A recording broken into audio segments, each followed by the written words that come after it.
Pull And the lever, we Crunk. are live. Hello. Hey, what's up, everybody? How we doing tonight? Welcome to episode 44 of our main campaign. We are the Sleepless Knights. We are a D&D actual play Twitch stream and podcast. The actual plays returned for this one. I don't know why it entered my brain for the first time in 5 weeks. We stream Wednesdays at 8:30 p.m. with YouTube release on Sundays and podcast on Tuesdays, usually. Usually. We actually have a bit of an announcement today. So we just streamed for enough hours that our emotes are now free for followers. So if you're watching us live on Twitch, you can throw some emotes in the chat. We have a bunch of them for free. And for subscribers, don't worry, you're not left out of this announcement. We have a new Echo emote. Little annoyed echo in there for tier 1 subscribers. So still a reason to stick around with the subscription, but you know, a lot of it's free now. So feel free to send some emotes, test it out for me. We still have our follower goal going on. Type ! Giveaway in the chat. We're trying to give you guys some free D&D books, and if you missed the announcement last time, we bumped it down to 120 followers. So it's coming up soon. Make sure you get in before we hit it for your chance to win. Other than that, we're all set to play D&D. As long as you guys are, that is. Sorry. I didn't mean to Do it. I didn't mean to assume. How dare you speak for me? I'm sorry. Okay, I take it we're not ready. Cancel the stream. No, we're Everyone ready. out. I'm ready. Okay. Everyone out. Oh. Oh no. Oh no. He actually left. I was just following directions. That's fair.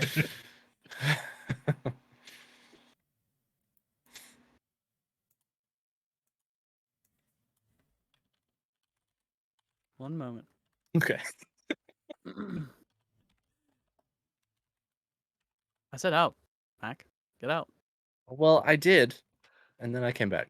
You know, if anybody else would have done that, like, Mac would have just had the biggest disappointed look on his He would have face. cried. I He'd have been think. so mad the that thing. anybody else did, Here's the did thing. that. Liam would have done it not as a joke, though. True. That's fair. Okay. Liam would have actually just been gone. Oh. Oh, no Liam tonight, by the way, everyone. Yeah. Sorry. We got a thing. Who cares, Forget about him. He's never Our coming healer. We He's could do fine. without him. Oh god. Okay. So, we continued our adventure. As the Forgotten Few, you were now standing in the center of the market square here in Elbador. Oh my goodness, Erebar, one of the capital cities of the Chondath region, in which you were looking for a specific shop that Lena had sent you to. You did a little bit of looking around initially. Calder, you took some time to investigate a large dragon statue that seemed to depict a different dragon than the one you had seen in the living quarter. That one in the living quarter that Isaiah recognized as, Isaiah recognized, and later you guys found out that it was the goddess Tamara. This one having a different symbol blazoned on his chest, and kind of a different visage of a dragon in total. Egg visited a blacksmith, in which he procured a couple of things. Gordon, did you make something again as well? Can't remember.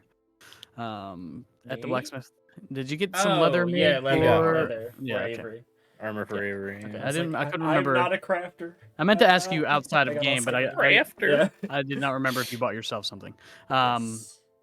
Which eventually you guys had to sign your name on a piece of paper, and he told you that it would be a few days until your requests were met. After doing some minor shopping and some haggling with a fabric maker, a towel maker, and a carpet maker, you eventually found your way to this shop in which Lena had sent you.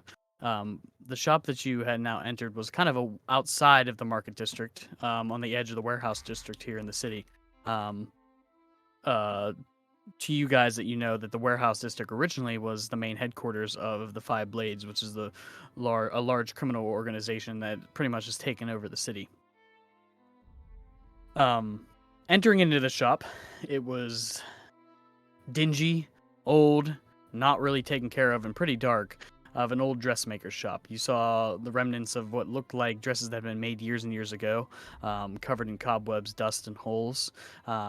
eventually you were met by an older woman that you found out to her name to be Olivia, and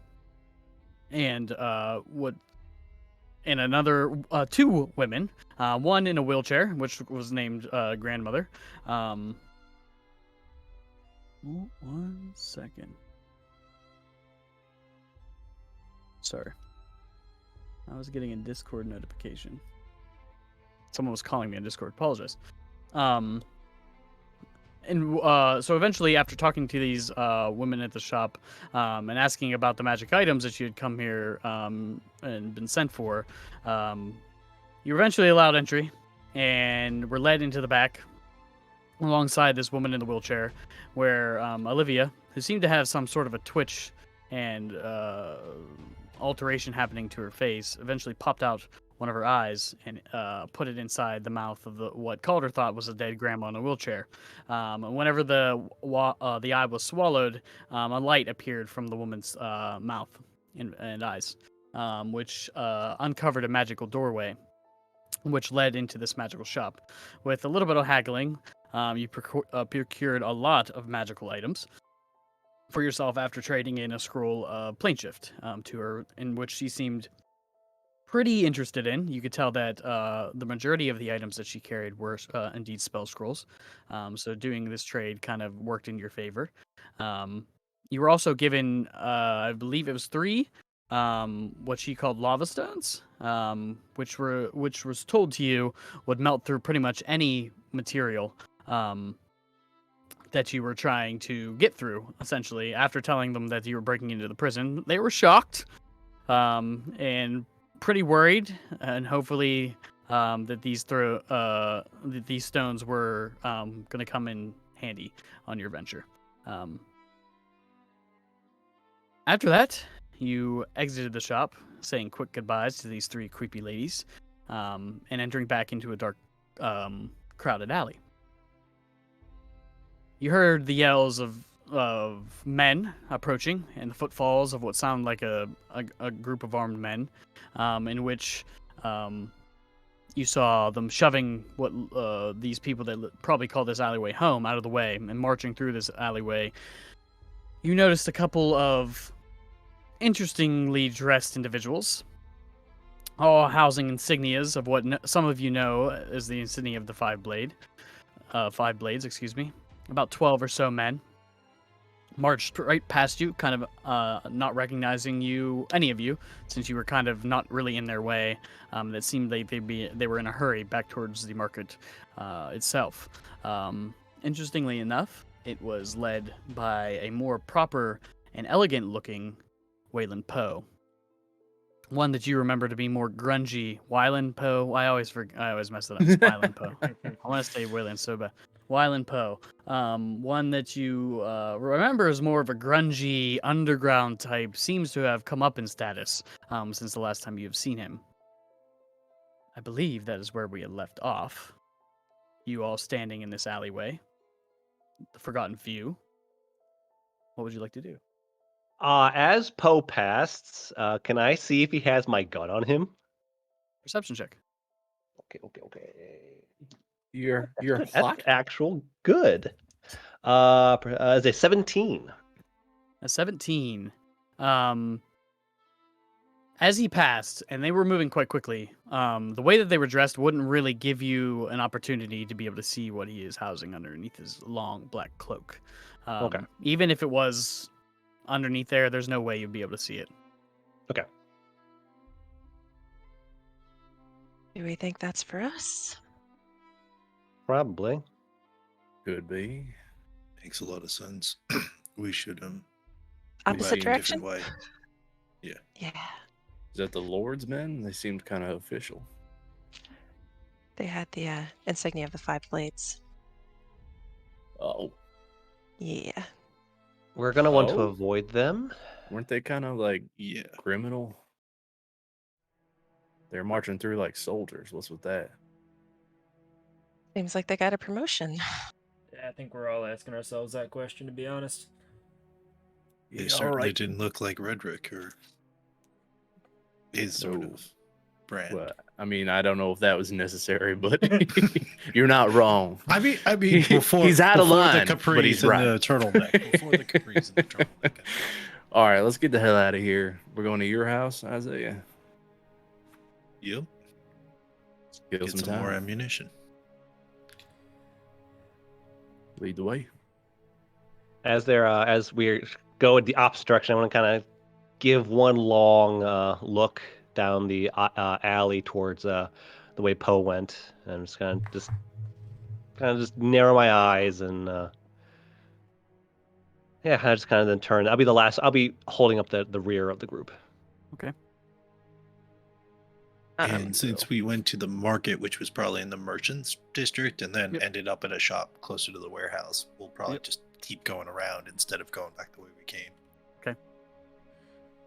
As we're walking, I'm going to kind of adjust my pace so that I get level with Avery and kind of just like twitch her sleeve to pull her just a couple of feet away and just say, "So, what'd you get?" Kind of gives you a stern look.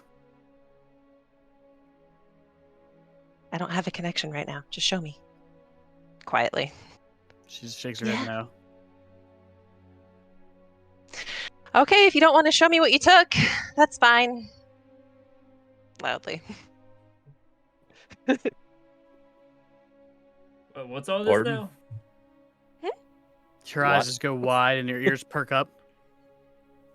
Oh, just quietly so that like it's just within our group, but so that Redra can definitely hear. Just like, oh no, nothing. Your sister just has some sticky fingers. That's all.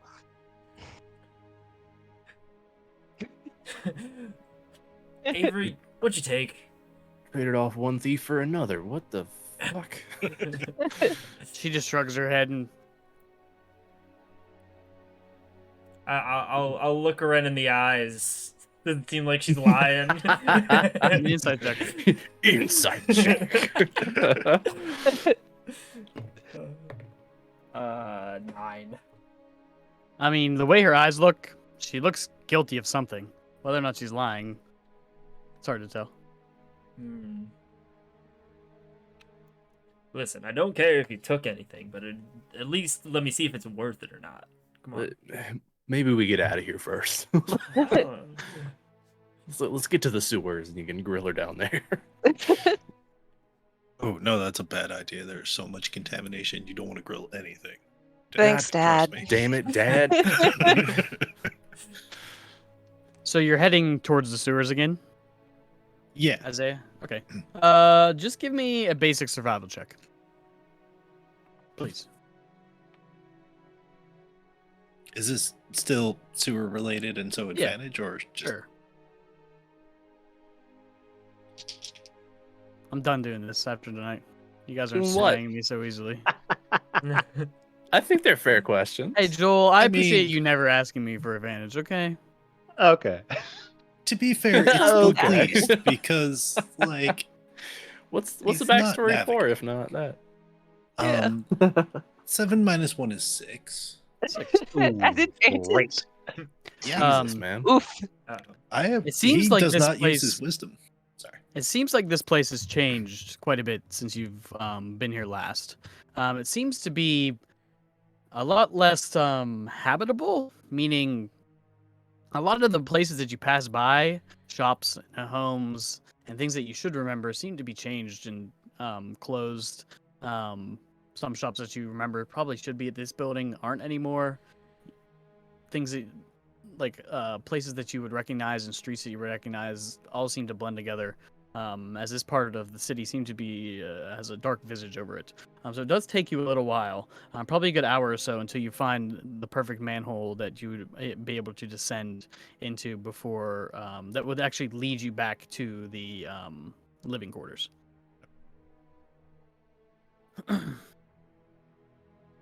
Memory just isn't what it used to be. This should be fine though. Yay, back to the sewer. All of Can you I keep descend it- back into the dark, dungy, and rather rank sewers. Before I hop down, because I'm following up the group, can I do one last look around to make sure no one's keeping an eye on us? Perception check. Okay, let's see if this is gonna work out again. 14. Look around. Other than the casual street rat and low life that you've been kind of traversing through, you don't see anybody in particular following you. But Okay. there are eyes. It's not like you're traveling through an empty ward. There's eyes everywhere. People are out and about. Just rather Okay. the lower class of individual.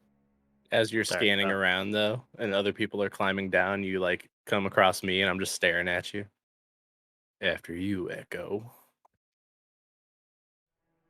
He says nothing. He's kind of just through his mask, because now because he has that helmet on.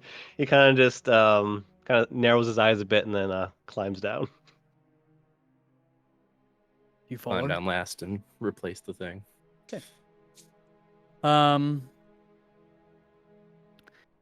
It's probably another hour or two before you actually manage to get of travel in the sewers Jesus. to actually get to where you were as close as you possibly can remember to your house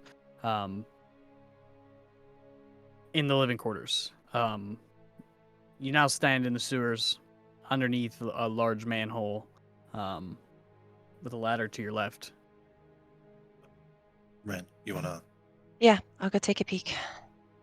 I'll climb up and try to very quietly lift it and look around.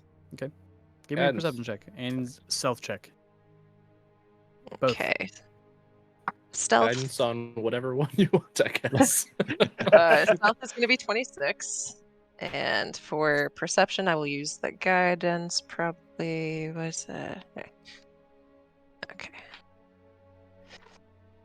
And then guidance is D4. A D4. 4. Okay.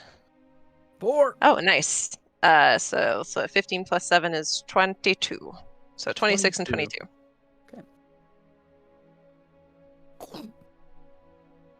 You scan.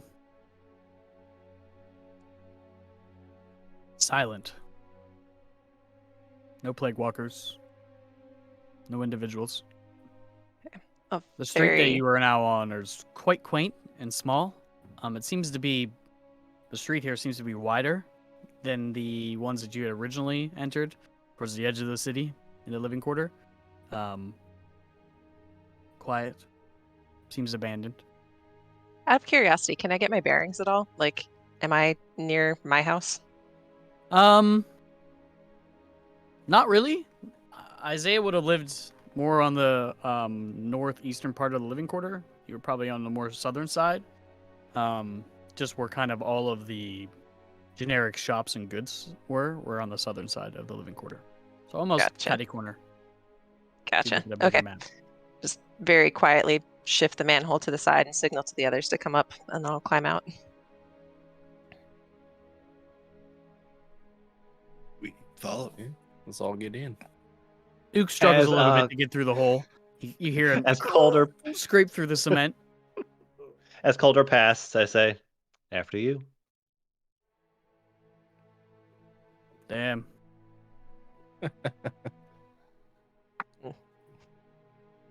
Enjoy your view of Hardcastle's ass.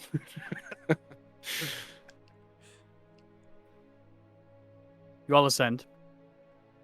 Isaiah, you're probably a few houses down from where you lived. What was your house look like?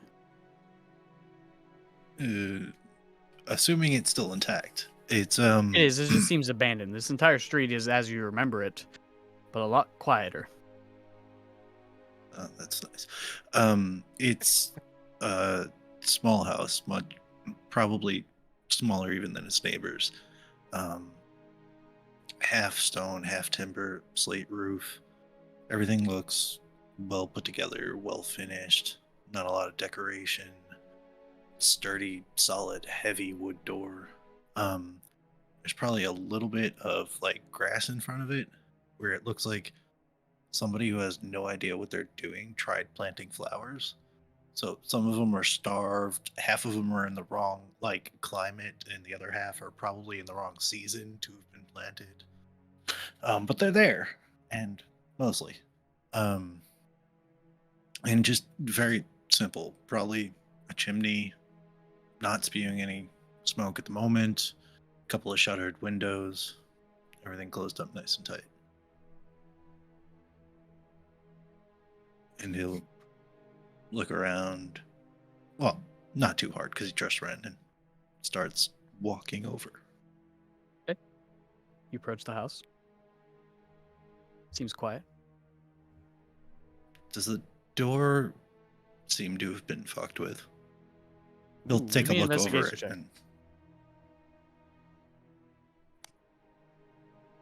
And... Ooh, that was good. 22. 22. Start to look at the door. Looks fine, as you remember it. All right. Except it's not locked. As you jiggle the handle, it just.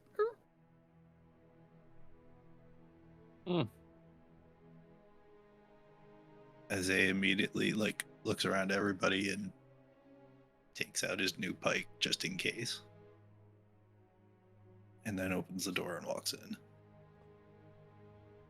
Quick. You walk in. Quick callback, real quick. How long were we walking? About 3 hours. And did Egg put on the bracers, like he said he would? Sure. All No, right. you know what? No. We're not gonna say he did. Without him being here, He no. said he was He gonna do it. agreed to it last During session. that, during I'll do it while we're walking. Okay. during that, I'm sure Egg would allow me to do that. So he does adorn the bracers. do I attune during that hour? Can I have attuned to the helmet? No, you were walking and traveling. Okay, that's what I was a just checking. short rest. Yes, that's what I figured. I just want to make sure. Egg wears them. I'm gonna skeptically watch them, see if any rot appears on his arms or if any starts acting weird. He looks normal. Okay, I'll keep an eye on him. It can take some time for a curse to set in. Wow. It doesn't have to be rot. Yeah, mind rot. I'm watching how he acts too. See a little bit of blood trickling out of his nose. Got him. Seeing Maybe he'll go deaf. We have the ear tonic. There you go. seeing that Isaiah is on high alert, Ren's gonna creep up next to him, and creep inside and just start listening. Give me a perception check. Isaiah, what would you say the interior of your house would look like? Again, it's fairly small. There's just the door in the front and the door in the back, couple of windows. To the immediate left, as you walk in, is a little square table with a pair of chairs, wood-burning stove, maybe a couple of shelves full of probably by now a little off food and veggies. In the far corner on the left is a bed, dresser, a couple of shelves full of books. Front right is, and the right half is mostly like 2/3 cut off with a big heavy curtain draped from the ceiling. 25. 25. Ren, the only thing you hear is the rest of your party stomping into the small house here as their boots fall on the seemingly well put together wood here. I'm gonna Otherwise divine quiet. sense also from the door. Ooh. You don't sense anything. Okay. Better safe than sorry. Was that a A great couple idea? times. It's You got it. it's a feature, not a spell. Okay. Technically, my Boom, just a magic bomb is goes off. stupid. So Isaiah They- will wave everybody in, close the door behind us, and it's Mhm. probably a little cramped with all of us in there. And welcome. Ook just Um, You sounded much older just then. I was thinking the same thing. Welcome. my humble abode. And there's probably nothing left that's good except for like jerky or something. You're free to it. And he looks at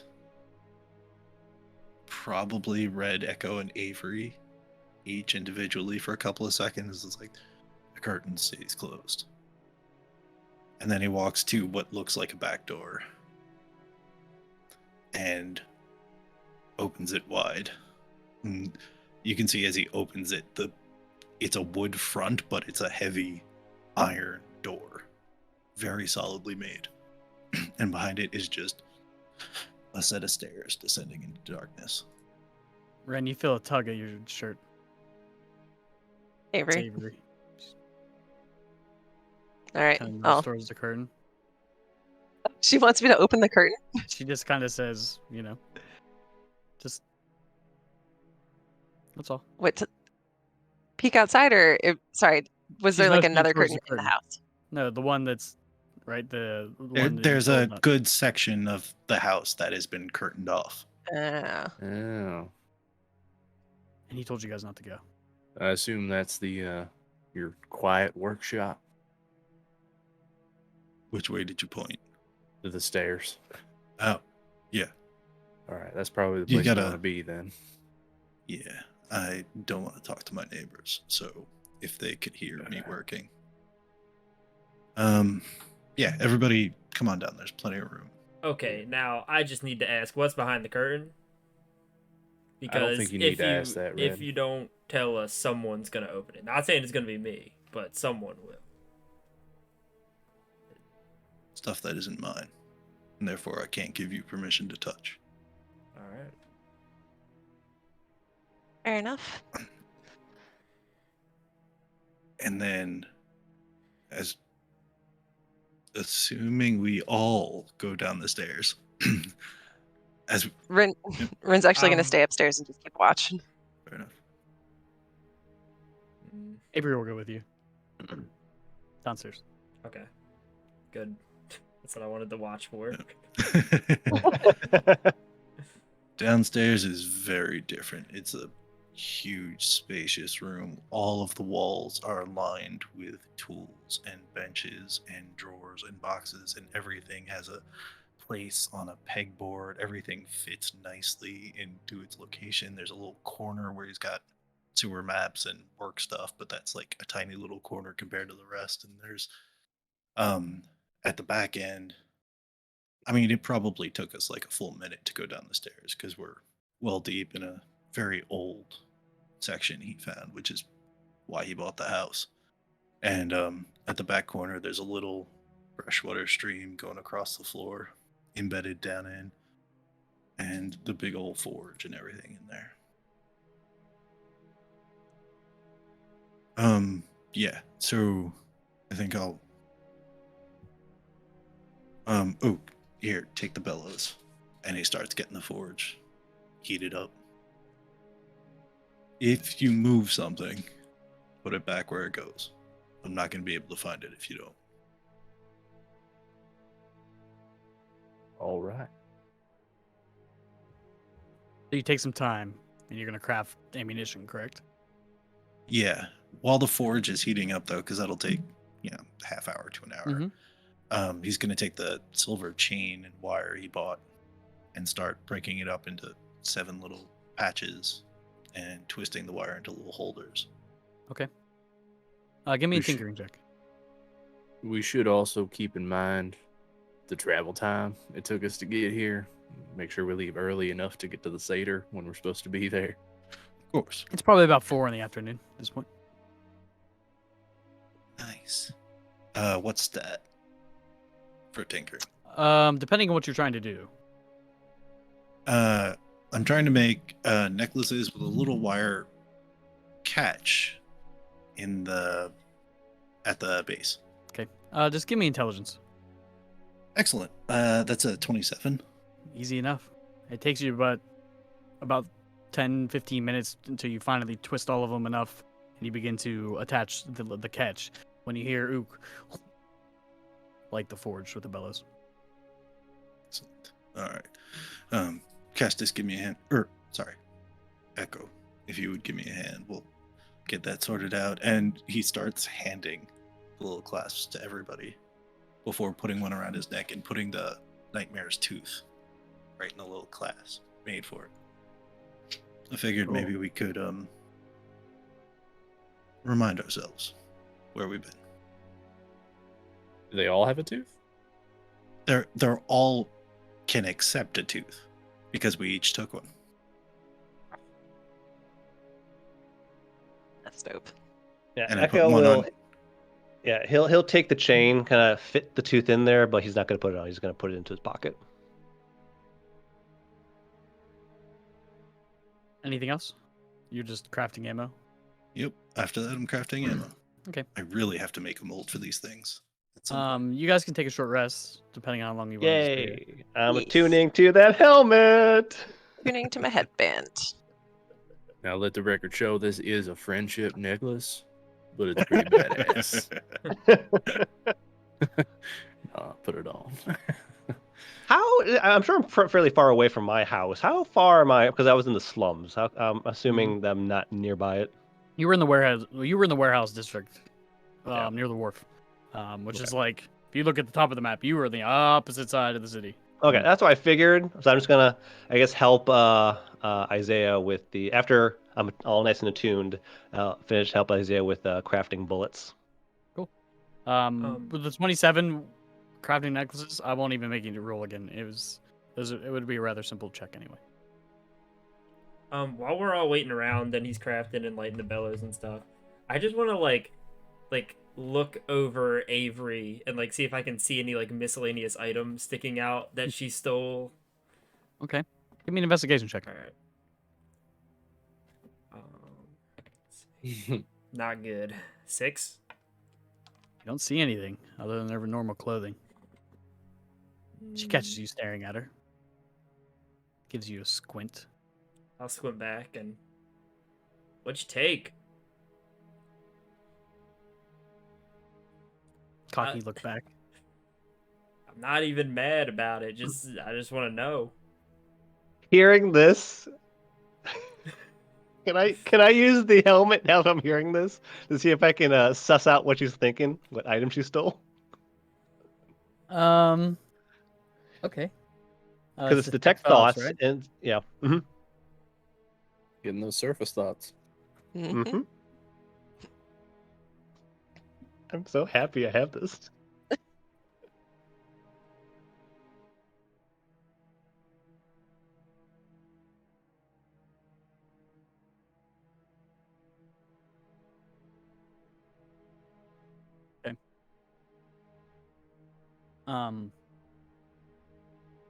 Whenever you ask, what'd you take?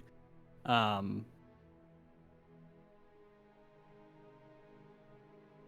of get a muddled of shit.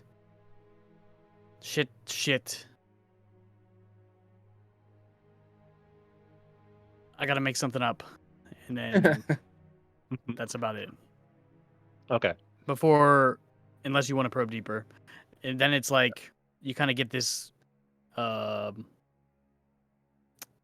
not a kid anymore kind of thing, attitude out of it as well. Whenever she seems Okay. to get a little bit argumentative with Frederick. Okay.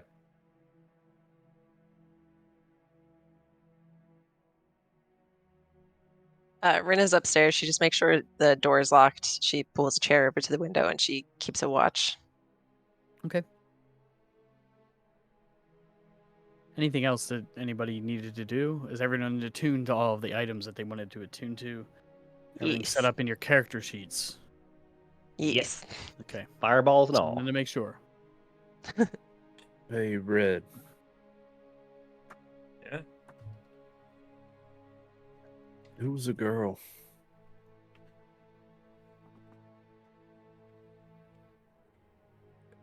A friend.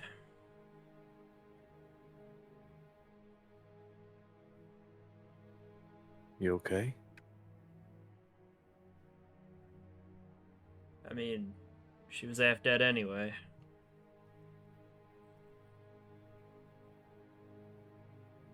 Huh? So, You like sick? no.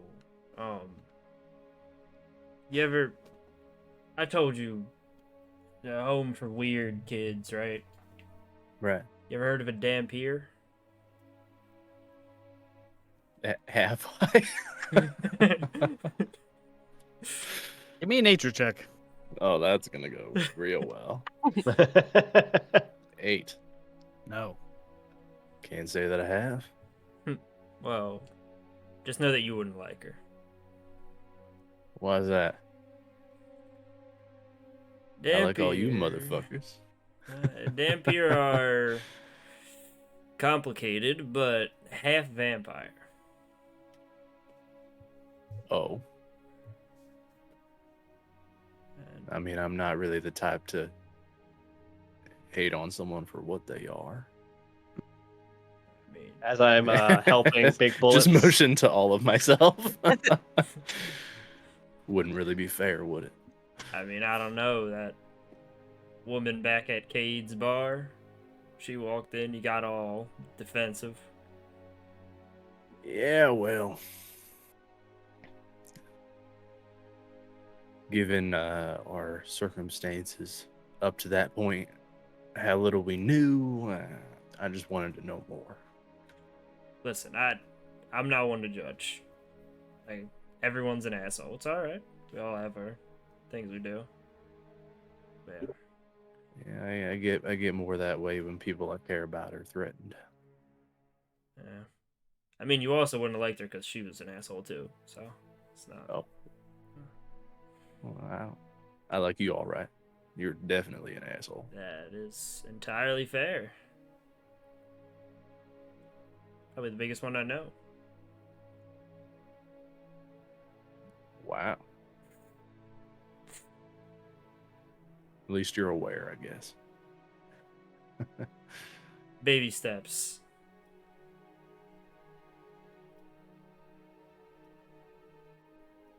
But yeah. You're okay though. She was cold, sarcastic. Some might say a bitch. But yeah. You just hear Avi kind of give a hiss, put her fingers up to her mouth. That. But yeah. I'll miss her. We grew up together.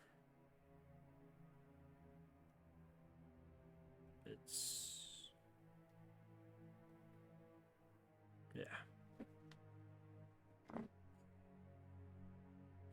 Yeah. That had to be hard. What you did. But it was the right thing to do. I think.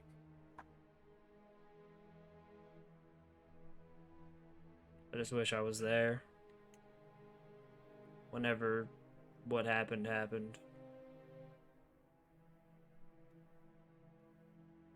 all I can keep thinking about.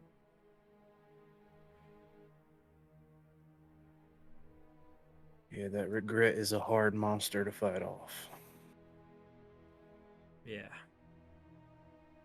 We'll try to look forward together. Sure. Why not?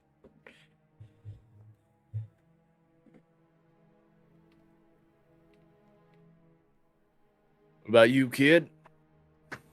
Hanging in there. She stares at you blankly. Looks at Redrick. Yep, that's Redrick's sister. All right. Lean against the wall. Anything else anybody you wanted to forage or take time to do down here while you're getting a short rest? Now that Egg is attuning to the racers, I'm eyes on.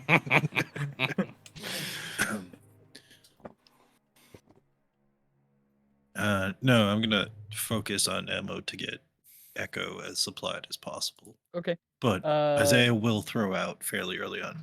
If anybody wants, you can look at the maps, so I'm not the only one showing us where to go. Most of them are labeled, probably.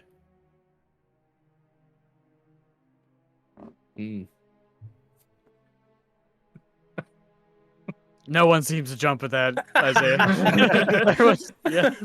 Sweet. Yeah. Well, like half of us are lived in the city, so we're more familiar with it. On the underground top. parts of it. Everyone here is a knight except Calder. An egg. Maps aren't really my An egg. thing. Ren, can I have another perception check from you? Yes. No. Oh shit. Ugh. All right, that is a 21. 21. You hear a thump. Like something has fallen From where? behind that curtain. All right.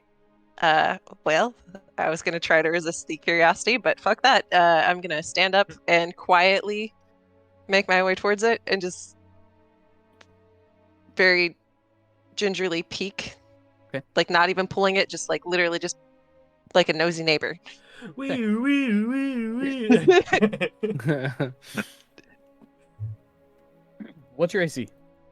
Oh no. Oh my god. It's 16. As you peek, something hits you square in the face. Pop! And your eyes just kind of cross. Oh, what the? And you back up and hear. Someone smacked you with something. It falls to the ground. You get shoved past and runs out the front door. Do I see? Well, the front door was locked. Do I have enough time to like see them before they leave? Give me a. What's your passive perception? 17. The only thing you hear is. Just very quickly go to the door and peek my head out, see if I can see him. You don't see anything. All right.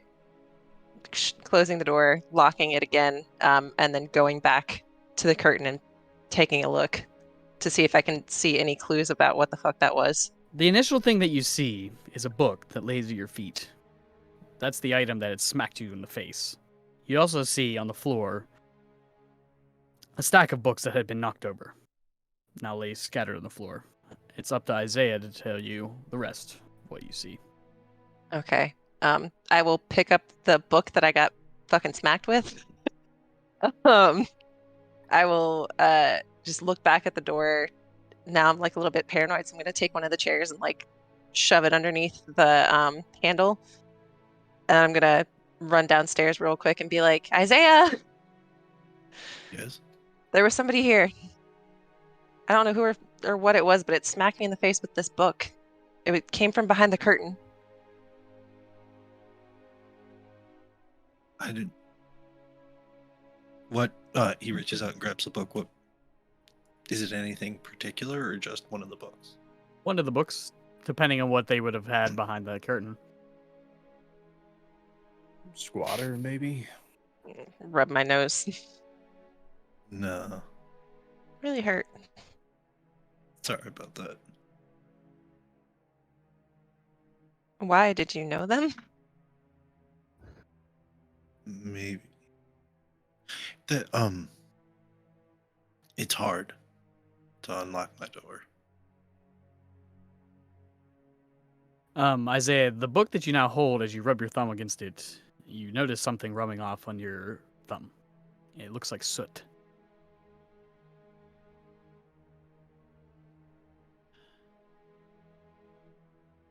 Ren, come with me. I need your eyes. I think he's Okay. gonna walk back upstairs with her and pull the curtain away. Okay. What's behind the curtain?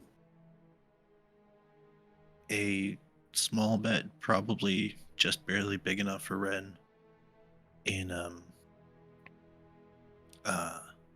more pastel colors. A couple of semi-old stuffed animals, another small dresser, and a couple of bookshelves. And there's one shelf in the corner that's got two very nicely made metal urns.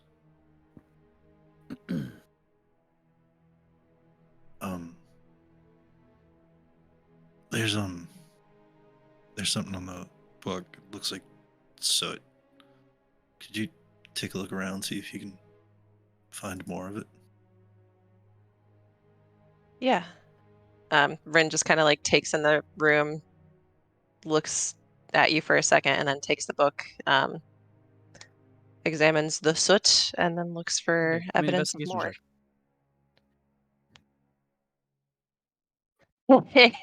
With my new intelligence, that's a 28. 28. You do see soot in a ring right at the edge of the bed. Kind of like if you would go right up against the bed, it kind of forms a ring almost right at your feet. It's pretty apparent. Like maybe they were standing here?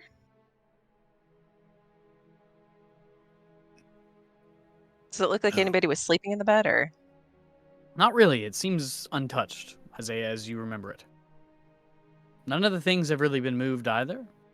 As you begin to look around,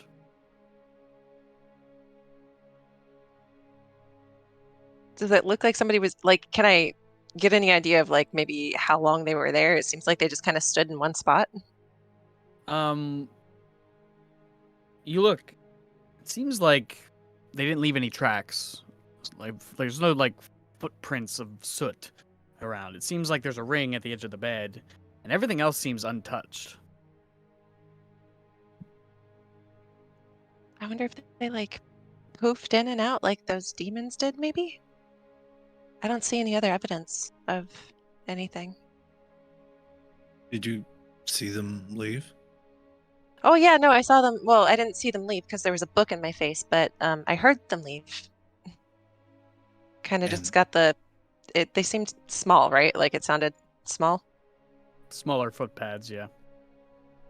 smallish, kind of like And- little tick tick tick feet. Did you follow them at all?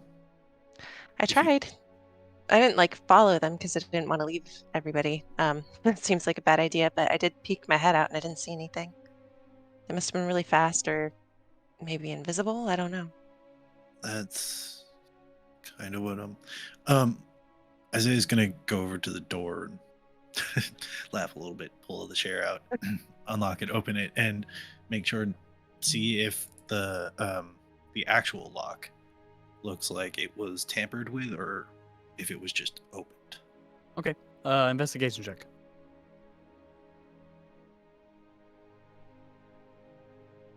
Only 14. 14? It's hard to tell. The door isn't in perfect condition.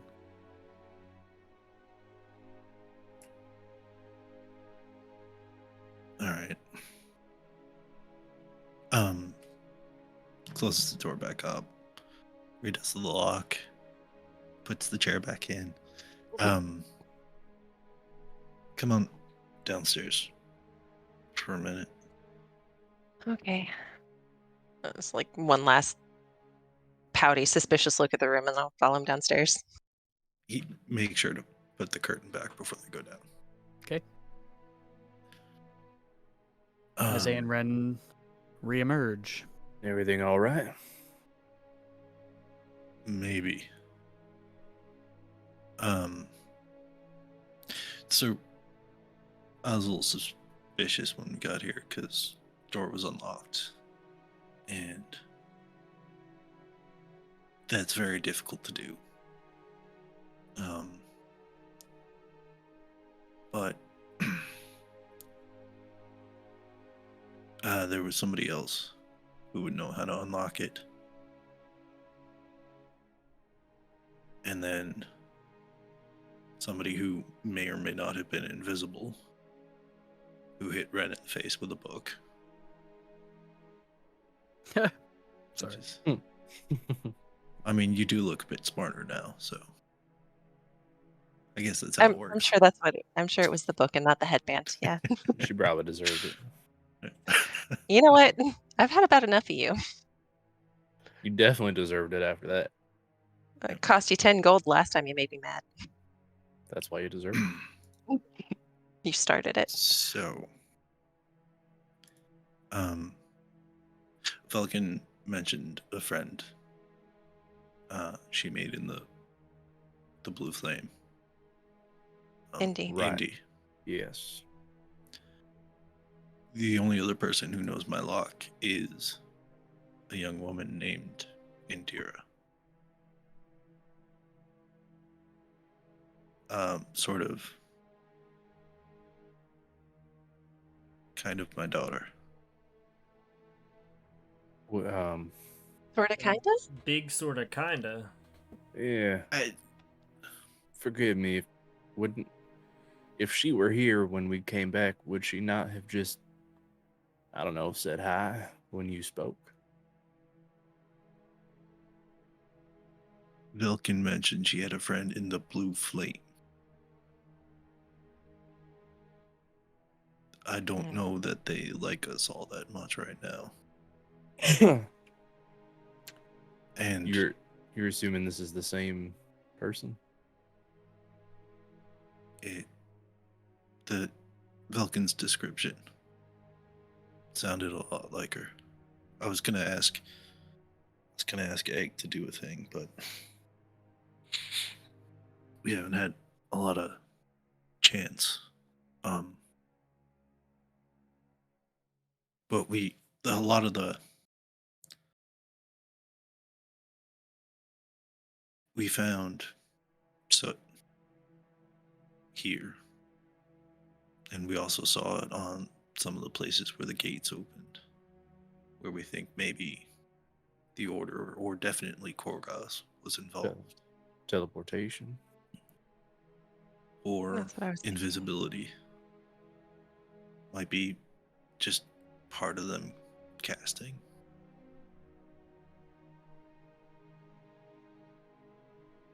I wish she would have said hello. Why do you think she came here if that was her and if she is in the Blue Flame? I mean, it's her home too. If she was here, she'd probably be staying here, maybe, or I don't know. I don't even know that it was. She was. Vilkin's group was Abad and this Indie. And from what Cade says, and from. I asked Abad about her. He said he didn't recognize the name. So maybe I'm just being paranoid. But Yeah, Abad lied to us, though. We know Yeah. that. yeah.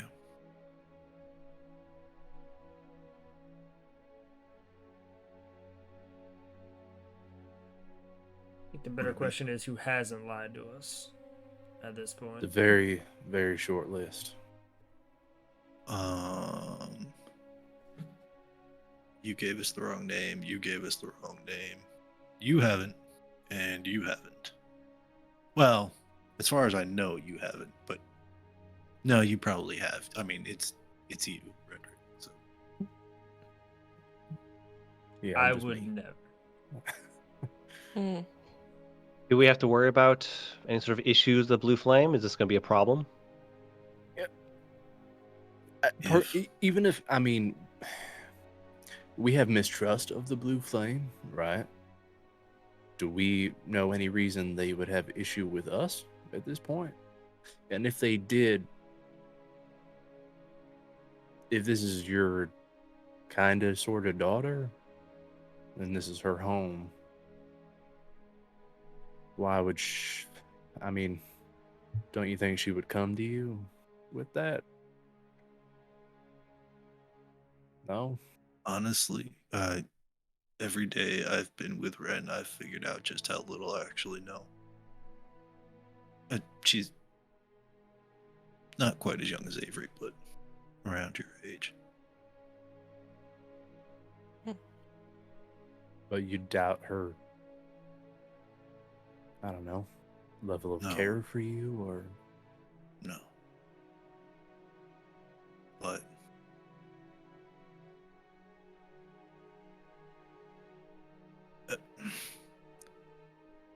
affection and ties can get complicated if they pull in different directions.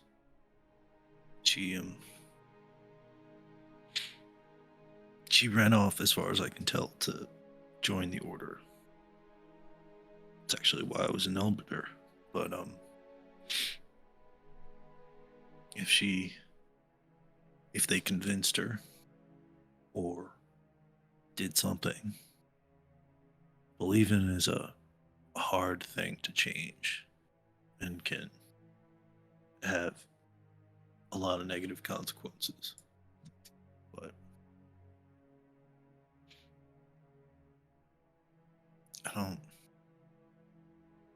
Maybe it was just because we all came together. Group was a lot. I didn't really get a chance to be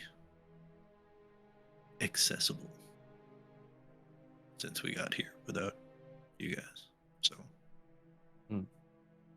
I mean, it could just be somebody like, well, somebody like Ren who's just really good, but they'd have to be very good to get in that door. Unless they teleported in or out. Well, no, we know they ran out. Yeah. And the door was unlocked, which is not how I left it. Right. Well, I think it's possible. We know someone from Wormpatar is coming to pick up the soul, right? Oh shit, are they here already? I mean, could You just were be told the they were. Could just be the exchange that's happening tomorrow. Get to town a day early. Is that tomorrow? I thought tomorrow Or- we were hitting the prison. Day after tomorrow. My bad. But we are short on time.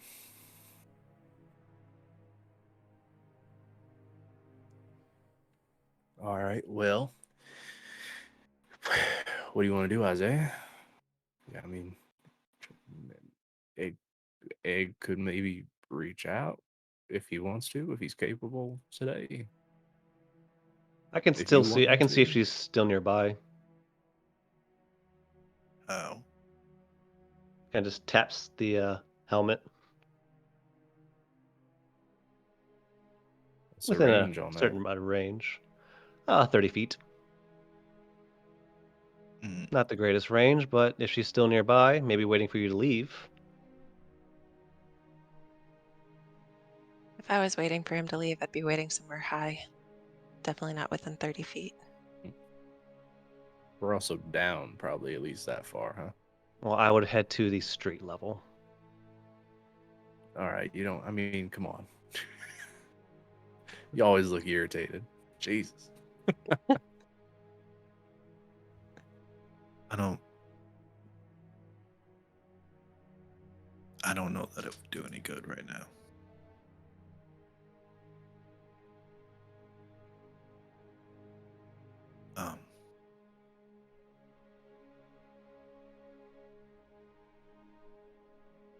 For now, we've got a plan, and I've got some work to do. Yeah. Whoever it was could have hurt me if they wanted to, and they didn't. So, I mean, aside from my pride. Well, I could definitely use a ping or two. But What? Why are you in league with Calder all of a sudden? What did I ever do to you? You clean I'm that sure I'll shit think off of your something nose, by the eventually. way. You look ridiculous. Fucking soot smear. actually, It's like dead center in your face too. This is the end Oh, written on your forehead. it's just spreading around. It's just getting worse. Hey, why don't you use that 10 gold tea towel I bought you? It's a great idea. That's a great idea. I'll take out It the tea changes towel. color, apparently, even though it's always fucking red. It goes black now. And you use it to clean up the soot? Yeah. Yeah. Everyone, you see Ren's face turn bright red. Are you kidding me? Oh my god. I look at everyone and I give them a stern look. Perfect. Very clean. Very clean. It's like this red and black smear. Wow, that towel does Piece of wonders. Ren, when you take Where'd you the get towel it? off, you see it like a white smear fade and turns to red again. That's a great towel, worth the money. it was nice Yeah, to I'm- buy her a gift. Very suspicious Well, of all of this. that I'm was- gonna find a shiny surface. There you are just plenty. You just have I, a red I run to the and nearest black mirror and smear. break it. No, I'm just kidding.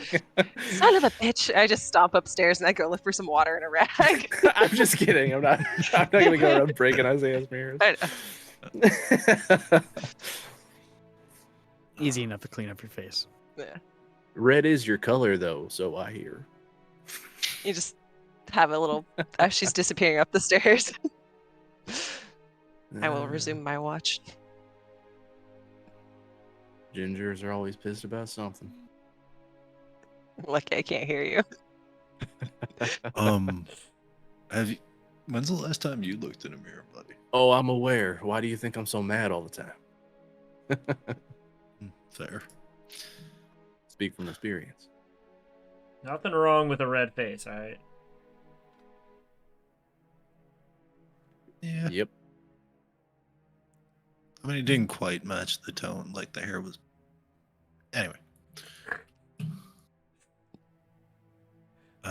Yeah. Work. Yep. Back to it. Got a little while yet. What's the plan? Are you guys planning on staying here until you have to leave and meet at the Satyr? Think so. Yeah. See about how much ammo I can get. Make sure, because it's. Given our history, who knows when the next time I'll be able to This work. boy needs Lots some and ammo lots of so bullets. bad. Lots of bullets. He's got the proper workshop this time. I know. You craft 43 pieces of ammunition in your time. Yay. Nice. I'll Out of burn through that like curiosity, nobody's business. Yeah. how long would it take to stealth to Ren's house from here? From here, Yeah. if you were to leave and walk the streets, are you walking or are you running? I would be walking. Stealth. I would be stealthing. 20, 30 minutes?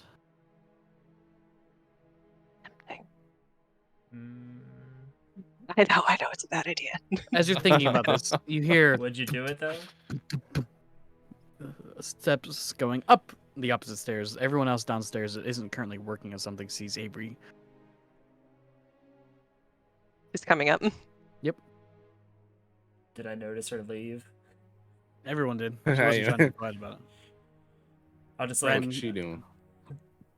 I'll just like, we're about to find that out. Stand up and just like go follow her up the stairs. Don't piss her off. I'm pretty sure she can kill you. As you emerge, she gives you, Ren, you see her give her a quick, sharp glance at you, Redrick. And then she looks at the half-open curtain and jumps on the bed. Swings her legs. Just Oh, hanging that's- out upstairs. Probably fine. Yeah, I was thinking. the So same come on, thing. what'd you take? What, am I not invited to your little secret chat here or something? I don't think you are. No. Shoo! I don't want to connect to her mind, and I want her to show me. Go away. I mean, can't you just? I'm in. Whatever. I'll be back. I'm gonna go wander around the house. Actually, I'm not gonna like. Go Is there a second downstairs. story or anything? Is it It's just that main a room? single room. Oh, it's literally like one room. I Yep. go stand in the corner and just like T-pose and look in the corner, just so they can either chat. No, I'll go back downstairs then. I'll just say to Walk from Avery, the I sharp don't glance. want to connect right now because like we're in the dead district and like apparently that summons them. I feel like that would be a bad idea. Just show me. Kicks her legs. All right, I'll just wait until you fall asleep and then I'll steal it. She shoots a sour glance. I just smile. What time is it now? It hasn't been very long, has it? Or it's been like an hour or two? About 2 hours. After Isaiah's working and everyone's kind of resting. So it's like 6. While we're waiting and we kind of fashion the bullets, Echo's going to kind of go up to Isaiah. And so a while back, Dornan had asked if you could make something to have his gun be a little quieter. Is that something you might be able to throw together while we're waiting?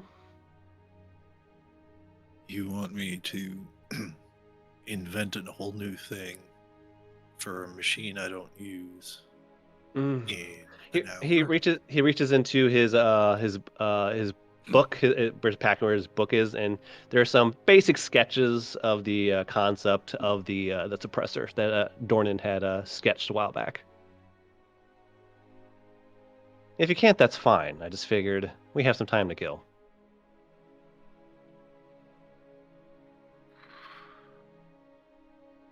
Okay. Chamber, gas release, baffles. I could try.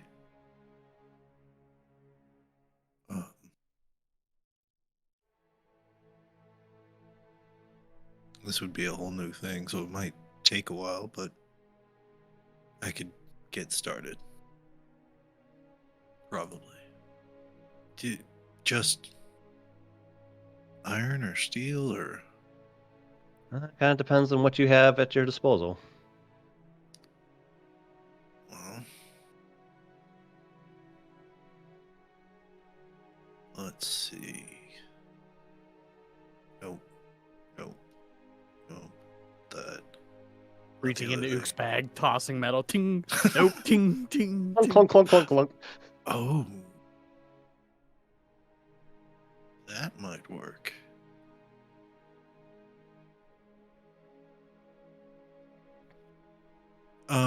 Sure.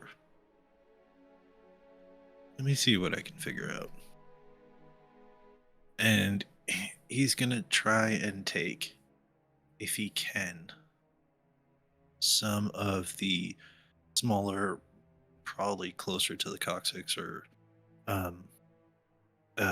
lumbar, well, no, maybe not the lumbar, where's the neck, some of the smaller vertebrae from the elk that he's been holding on to forever, and see if he can set the vertebrae up as the baffles within like a simple iron cylinder. As soon as you pull one of those bones out, you freeze for a moment.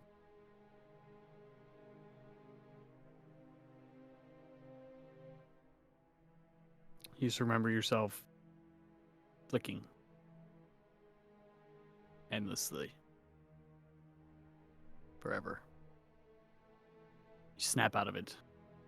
Go ahead and make me a tinkering check using your intelligence modifier. This is a disadvantage. This is something brand new. That is fair.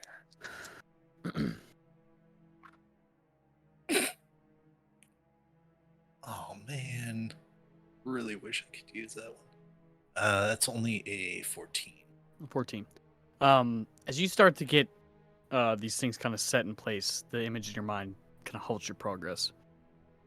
And you kind of begin to look at these drawn schematics, and you know that you're going to have to study them more before you figure anything else out. Going back upstairs, after you say that you're going to steal the thing out of her pocket, it's nothing but about 5 minutes before she goes, pounds her fist into her hand. She points at you in an aggressive manner. She kind of points downstairs, also in an aggressive manner. Gives you a walking, like with her fingers, makes it look like somebody's walking. Points at you and kind of symbolizes 2 bars. Oh, to help with the prison? Well, what is it? To get you to come with us to the prison? Points downwards towards the basement. Me talk sewer. That's all I'm getting. Can you write? I've got some paper.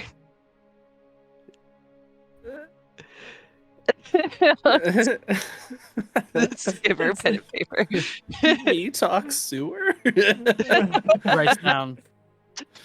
Won't show you until you tell Redrick I'm coming with you. I already told him. That's between you guys now. She stops and she scribbles. In all caps, she shoves it up into your face. Make him. 2 exclamation points. Why does everybody think I can make Redrick do stuff? I can't make him do anything. What, you think he listens to me? He doesn't listen to you. He doesn't listen to anyone. Scribbles. Puts it back up. Well, I'm going. I have no issue with that. I'm only like 3 years older than you. I feel like you can make your own decisions. I will like be on your side, but I can't like make him do anything. Right. Ren is so young. Puts it back up. So you're saying I can go? I mean, I don't really think I'm the one that gives you permission, but it's fine by me. Here we go. Mom told me I could go. She kind of fist pumps. Just a big sigh. You see I mean, her rabbit-like ears kind of fold back down, kind of fall upon her chest. She begins to take something out of her pocket. I'll look at it. What is it? She opens up her hand. Inside of it is a familiar stone that Olivia had showed you. One that was promised to do a resurrection.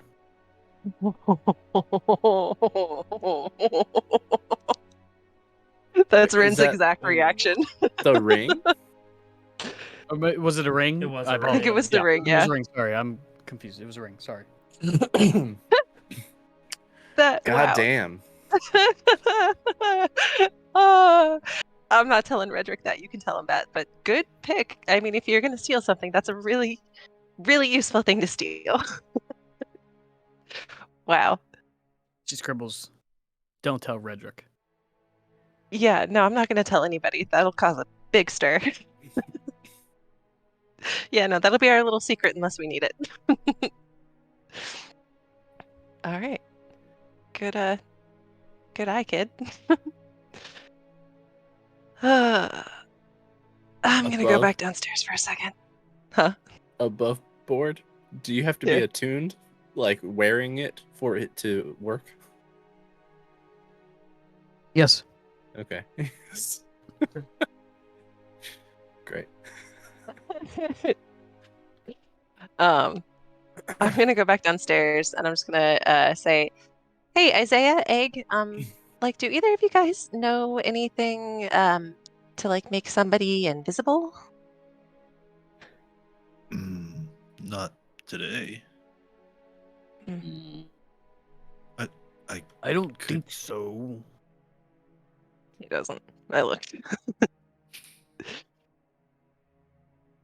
I could work on it and do it tomorrow, maybe. Okay. And she's just gonna kind of like wander towards the maps of the sewers and look at them and Wait, just say, why? casually, "Well, I was thinking like it could be. Well, like when I had to leave home, I didn't get a chance to go home, and so like all my stuff's still there. And I thought it could be useful to like, poke around my dad's office, maybe get some answers." Just staring at the maps. I mean, if your dad is the Hound, do you think he left anything there? That would I don't be really that know. important? I don't know. Well- I don't know if he's like still living there, if he's still living, or anything You- like that. But You also had the conversation. Oh, David can't remember if it was before. If we were there.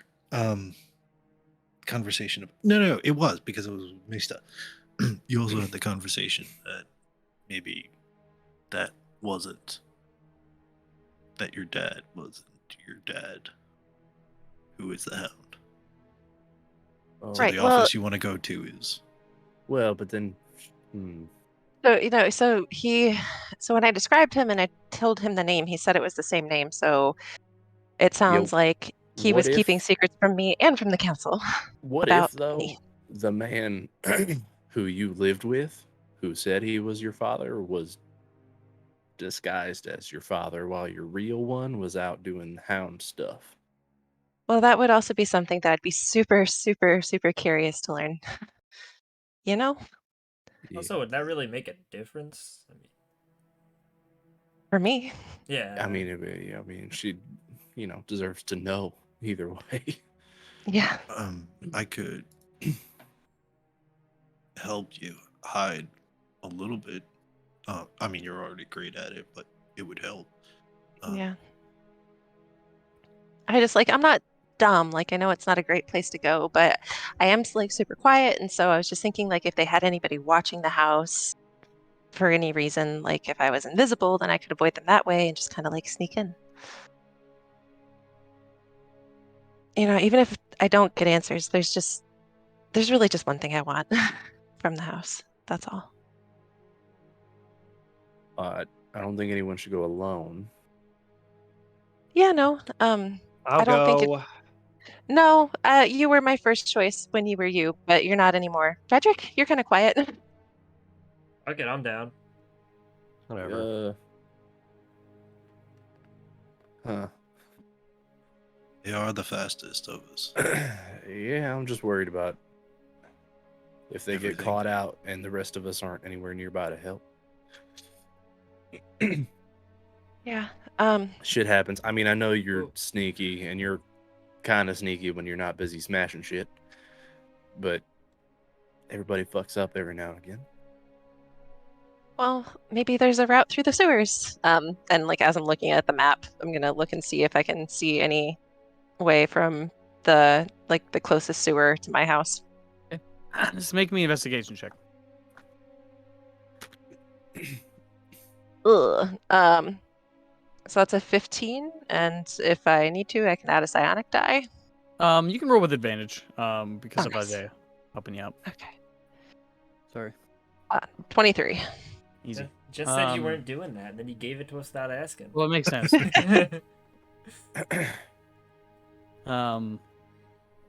Yeah, it doesn't take you very long. You can trace a route that's towards your house. The main sewer system. Your house is kind of a few blocks off the main sewer system, but you can get relatively close. If you guys were making quick progress through the sewers, probably only take you about 15 minutes to get there. If you're trying to go in a stealthy approach, still about 20 or so. Yeah, it's not very far. I'd feel better about it being invisible, but if that's not an option, I still want to see. Is it within a mile? My house, is it within a mile of his? Probably. Okay. I can make connections and like stay in touch. If it would help, we could also we could accompany you to the end of the underground path Oh yeah, that would work. and then just stay there. That would be close, but not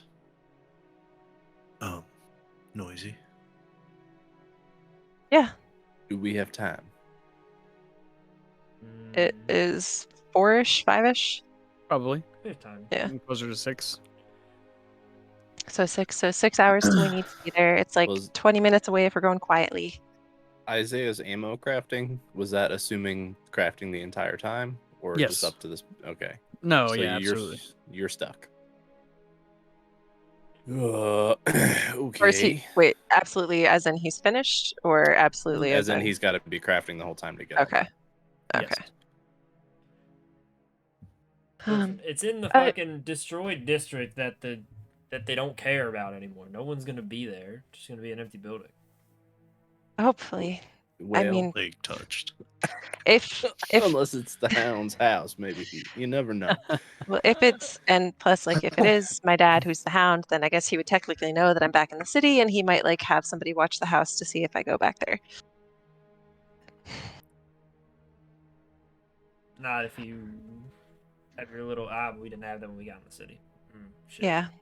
So if he was keeping an eye on me, he would know that I'm in the city. If it's always hard to look at what you want and not go grab it, but tomorrow would be easier. Tomorrow we might be breaking into the prison. Yes, Yeah. but we could stop off on the way.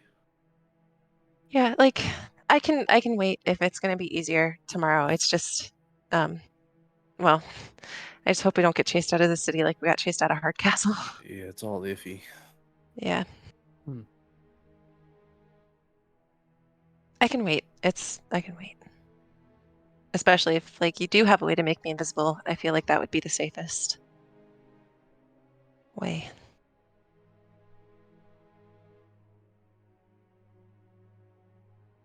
Do you have a way to make me invisible tomorrow? Yeah.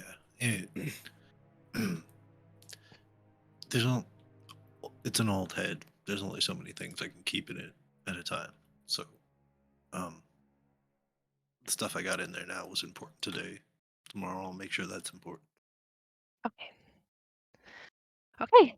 So today we saw Isaiah's house. Tomorrow we get to see mine. And then we get to see the big house. Yeah. Ba-dum-ts. Might be in the other order. We'll see, I guess. Depends on when they're Right. hitting all the Yeah. cards leaving, right? I don't know if you were here when I was handing them out earlier, but Oh, cool. for your tooth. I'll put my tooth in it. We'll put it next You- to my other necklace. He was talking about this one right here. You're can help so you. funny. Knock it out. Does that sense of humor come with like all the extra age that you have? Just a lot of practice. Yeah, because you're so old, you had the It's time. tough to maintain. Got to work out that humorous muscle. Hmm. That's a Yeah, but you have Oh. problems with your knees, right? Shut up, Isaiah. Shut it. I don't God think damn, it is was it me midnight working out your already? bone Let's, with all of us around. Sometimes I wish But- Kate was here just to put you on blast. But while I'm handing things, I never was good at this. While I'm handing things out, could you just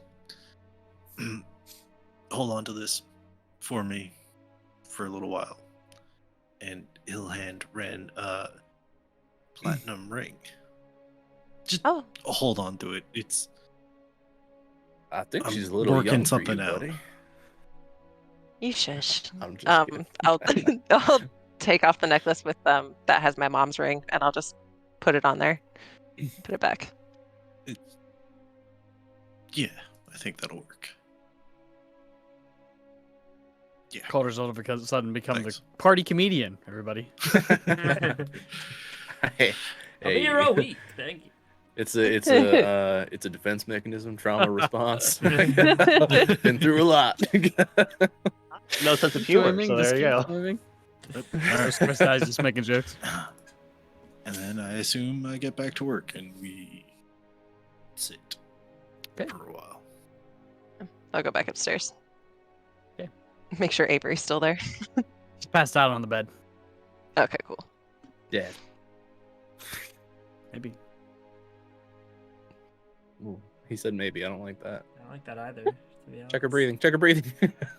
Nah. At some point Okay. during this crafting process, I'm gonna get bored of staring at Egg and stare at Echo instead, and like look at the helmet and squint and just think like, fuck, bitch, dick, ass. Just start like, it's just, yeah, exactly.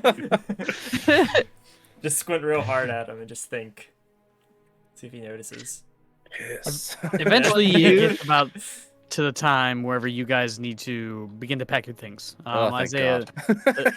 now I'm gonna make you sit here and figure out what you're gonna do for the next 6 hours. Okay, you begin to pack your things.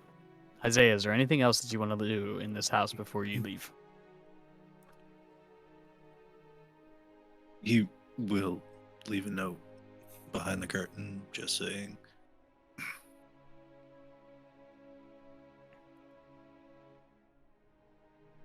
you can always talk to me. Love you. And that's it. You lock the door behind you, and you enter the sewers. It takes like a whole minute for him to lock the door because there are secret panels and combinations. And Jeez. Both you and Redrick give me survival checks. As Redrick, you're okay. probably most familiar, excuse me, with the Dancing Satyr. Guidance, because I don't want to fucking get lost again. On who? On you, I guess. All right. I want to see if I could actually beat Redrick at this one. You might. Well, let's see. Look at that. No. I don't like that face. I got a No. 17. Nat 20 plus 2 minus Hey. 1 is a 21. 21. Hey, You know? All right. It doesn't take you too long before you make it through the sewers. Wrong song. But eventually you guys make it there. In an Before we get out odd. of the sewers. Okay. Sorry, I'm just gonna make connections No, to go Red, to ahead. Calder, and to Avery. That's all. Okay. 3 hours. Perfect. You guys can hear, even from in the sewers, a loud cheering and yelling coming from above you. Oh yeah, that's a satyr. That's it. Okay. Yeah, find a spot to go up and head in. Or we meeting what's his face outside? Maybe Echo breaks off to meet, and the rest of us go in so we're not all together. works for me. Sure. I'll go Yeah. with Echo. Oh shit! I forgot I was banned from this bar. What bar aren't you banned from? Damn it, Redrick. Hey, listen, it was a whole thing with a lamppost. You don't want to know.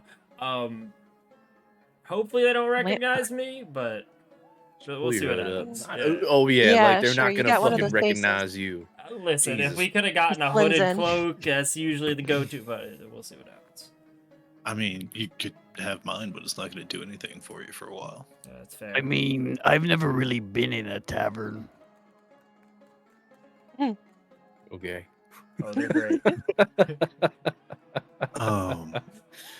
You wanted to fight though. Well, maybe later. Let's see, right? We don't want everybody on their weakened state. In case some shit pops off, we'll see what we need to do. Get the lay of the land. Might be a good thing to ask Mista. Echo, Okay. and we'll Heading up. see you. Yeah, I've got Good. I'll just say I'm in your heads to the people that I'm in the heads of. Who are you in the heads of? Red, Calder, and Avery. Before we leave, I'll reach into my pack and hold out something like this. Don't know if you'll need this, but it might come in handy. And he's going to hold out the bad mouth smug, which, as a reminder, bonus action, speak the mug's command word and take a drink to gain advantage on charisma performance checks and charisma to get checks to gather news, rumors, and gossip for the next 12 hours. So, could be useful. I'm gonna hold it out to who wants to grab it. Sounds like a red thing. It's gonna be hard to gather gossip from in the fighting pit, unfortunately. Yeah, but it might help you smooth things over. That's fair. Here, I'll take it. All right, let's go. You emerge. Just as water gets splashed next to you, and you hear a door slam. Some kind of dirty water from the back of the establishment. As you all clamber up. That was good. You're in a dark alley. I choose At not least to it was breathe. water this time.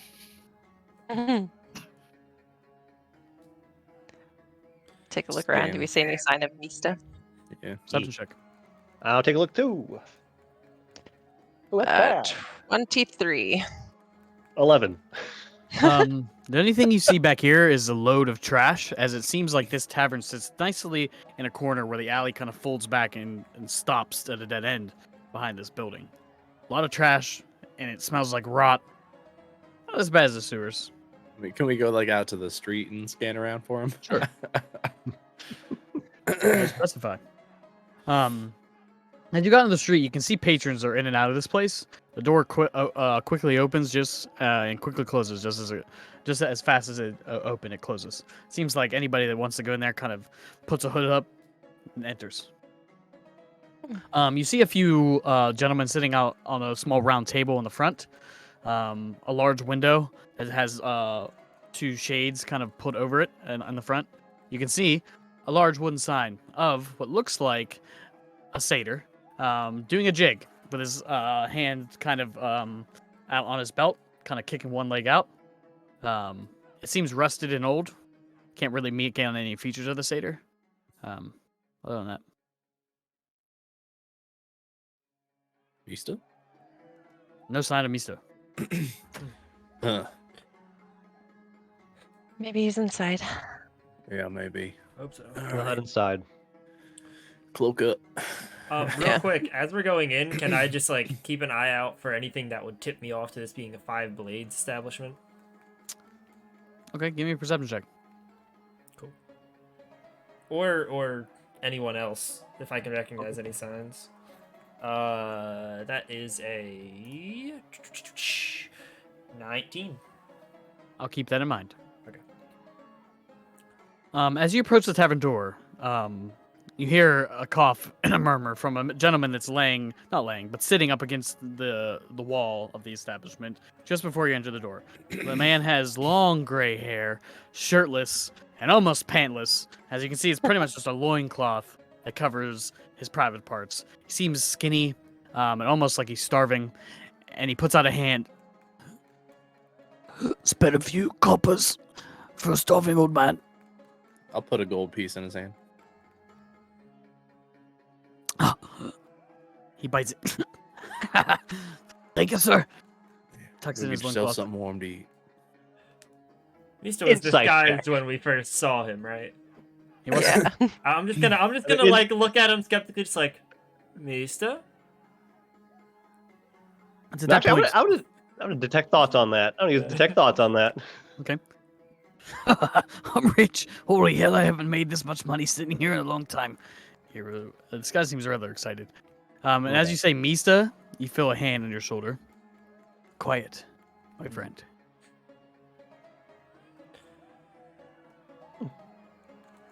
Nice to have you I go arrive. from Labos around here. Labos. Labos? Labos. What's the play, Labos? As you kind of turn, you see a gentleman you don't recognize, who is rather tan in complexion, with these sunpocks kind of all over his face. He seems rather older, and is probably late 70s or 80s. One eye completely blind, missing a few front teeth. He starts laughing. Should we go in then? The voice changes from Mista's to his. He's dressed in what looks like a raggedy gray and black cloak, some basic trousers and a boot. You can see a knife kind of sticks out at the bottom of the boot. Yeah, let's. Oh, one more important thing before we go in there. If they ask you if you want the blue heel special, just say no. That's all you need to know. Fucking A. No, I gotta try it. Push the door Trust me on open. this, alright? Push the door open. Step in. Go in. And inside is a bustling crowd. This place, you can tell that it attracts a wide variety of patrons. You can see all sorts of what looks like warriors, mercenaries, adventurers looking for a good fight. You can see there's obvious table set in one side of the bar where gambling is happening and thrill seeking. There's also in the center, sort of past your vision, and at the far left, you see a large wooden bar where you can see tankards of ale is being served. Tables and benches are scattered around the edges of the tavern, providing seats for patrons. It's dimly lit in here, and the air is thick and smells of roasting meat, spilled alcohol, and sweat. The walls are adorned with weapons, shields, and other gear left by those who probably have won battles. In the main feature of this place is a large pit in the center that sits below a balcony where the bar is at. You can see that it is made of rough, packed dirt, and you see there isn't currently a fight going on now, but as you kind of peer over, you can see that the dirt is just covered in stained blood. This is obviously where brutal, probably no holds barred combat happens. But as you get into the doorway, two large gentlemen, clothed in black, with symbols that all of you recognize as symbols of the Five Blades pinned to their chest, stop you. Halt! Who do you think you are? Never seen you around here before. This patron's looking for a good time. Hey, we're just here for some drinks. One of us is interested in fighting, actually. You're bringing a child in here? The other one looks as they look past Redrick and at Avery. No, We can't let- She's just Out. no. You ain't ever seen Out. halfling Out! before. And then as you guys, he starts to yell, patrons begin to start looking, and it's at that point, Labos, Scracker, Labos, long time no see, my friend. Are you here for the ale or the fighting? A little bit of both, if you don't mind. Well, you've come on a perfect night. Virka's back. His eyes go wide. You see Labos' eyes go wide. Virka. Oh, it's gonna be a hell of a night! And you see him, sorry, my friends. What do you call yourselves? Yeah. The remembered many. Yep. A mercenary group. They, Yeah. saved me on the road on the way in here, from those, walkers. So bad. You do seem well armed. Alright, a few ground rules. If you're gonna place any bets, make sure they're with me.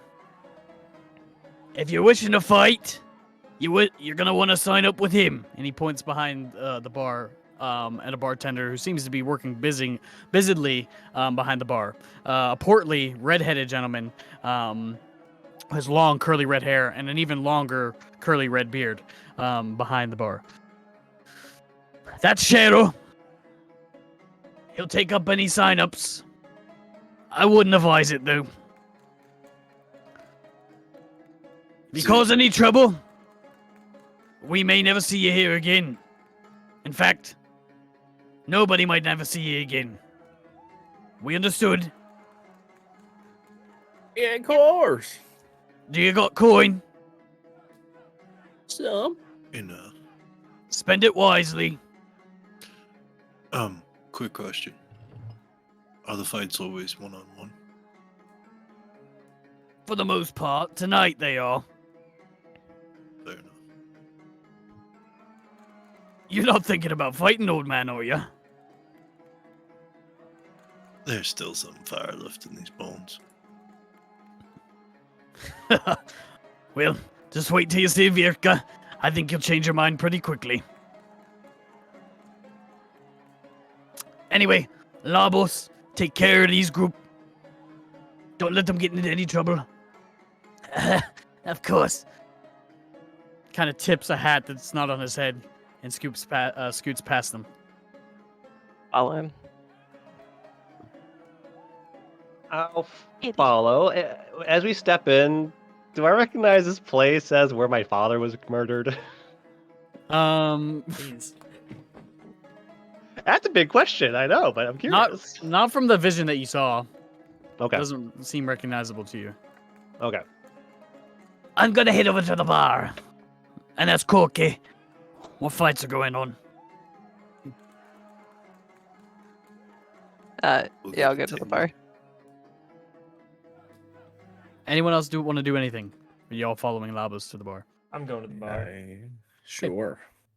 There's not much seating, so as Labos pushes his way in, you guys are kind of left standing awkwardly behind him.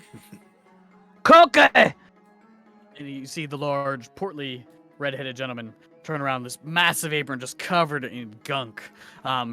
Covered in tattoos, what looks like, from what skin is visible up to his neck. Can't really see what they are. These seem to be dark, thick lines that kind of make a unique pattern around his neck. Oi, as if it isn't Labos! Welcome back, my friend. How was Ornpentar? Magical. The Blonde City is always a sight to be seen. I haven't seen it in a long time. What brings you back? And he throws up a hand and they both kind of clasp. Koke's hand is massive. It wraps around the entirety of this scrawny little Labos character that you now are following throughout this bar. If he would be a giant kin to Eggval, it would almost be recognizable, except he seems human. He just seems to be massive. His fingers alone look like thick, sausages. The hands themselves almost have their own muscles. You can see him as he grasps Labos. He kind of grimaces. It's always good to see you again, my friend. God damn it! I forgot how strong you are. You're lucky I'm retired, my friend. So, who's fighting? Where can I put my money? I'm sure the boys up front told you Avirka's back. Yeah, they told me. So I'm not going to be really winning any money tonight. Not if you're betting on Virka. Damn it. Well, who else is fighting? Well, the Gale's back. You can hear him kind of lean in. The Gale? The Gale. Interesting. I wonder. Well, I'm not here to fight, only to bet money. That one there, he kind of points to you, Redrick. I think he was showing interest, am I right? Yeah, if you're looking for somewhere to put your money, I got it.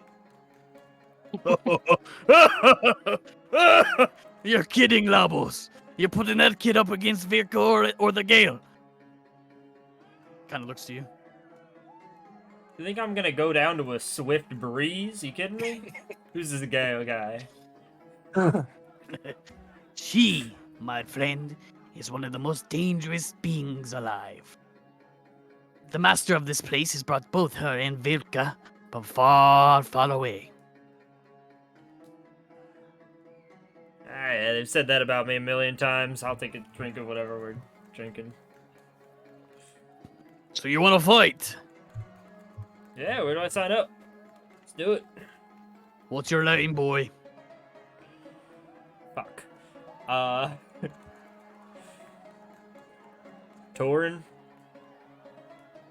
Torlin. Yep.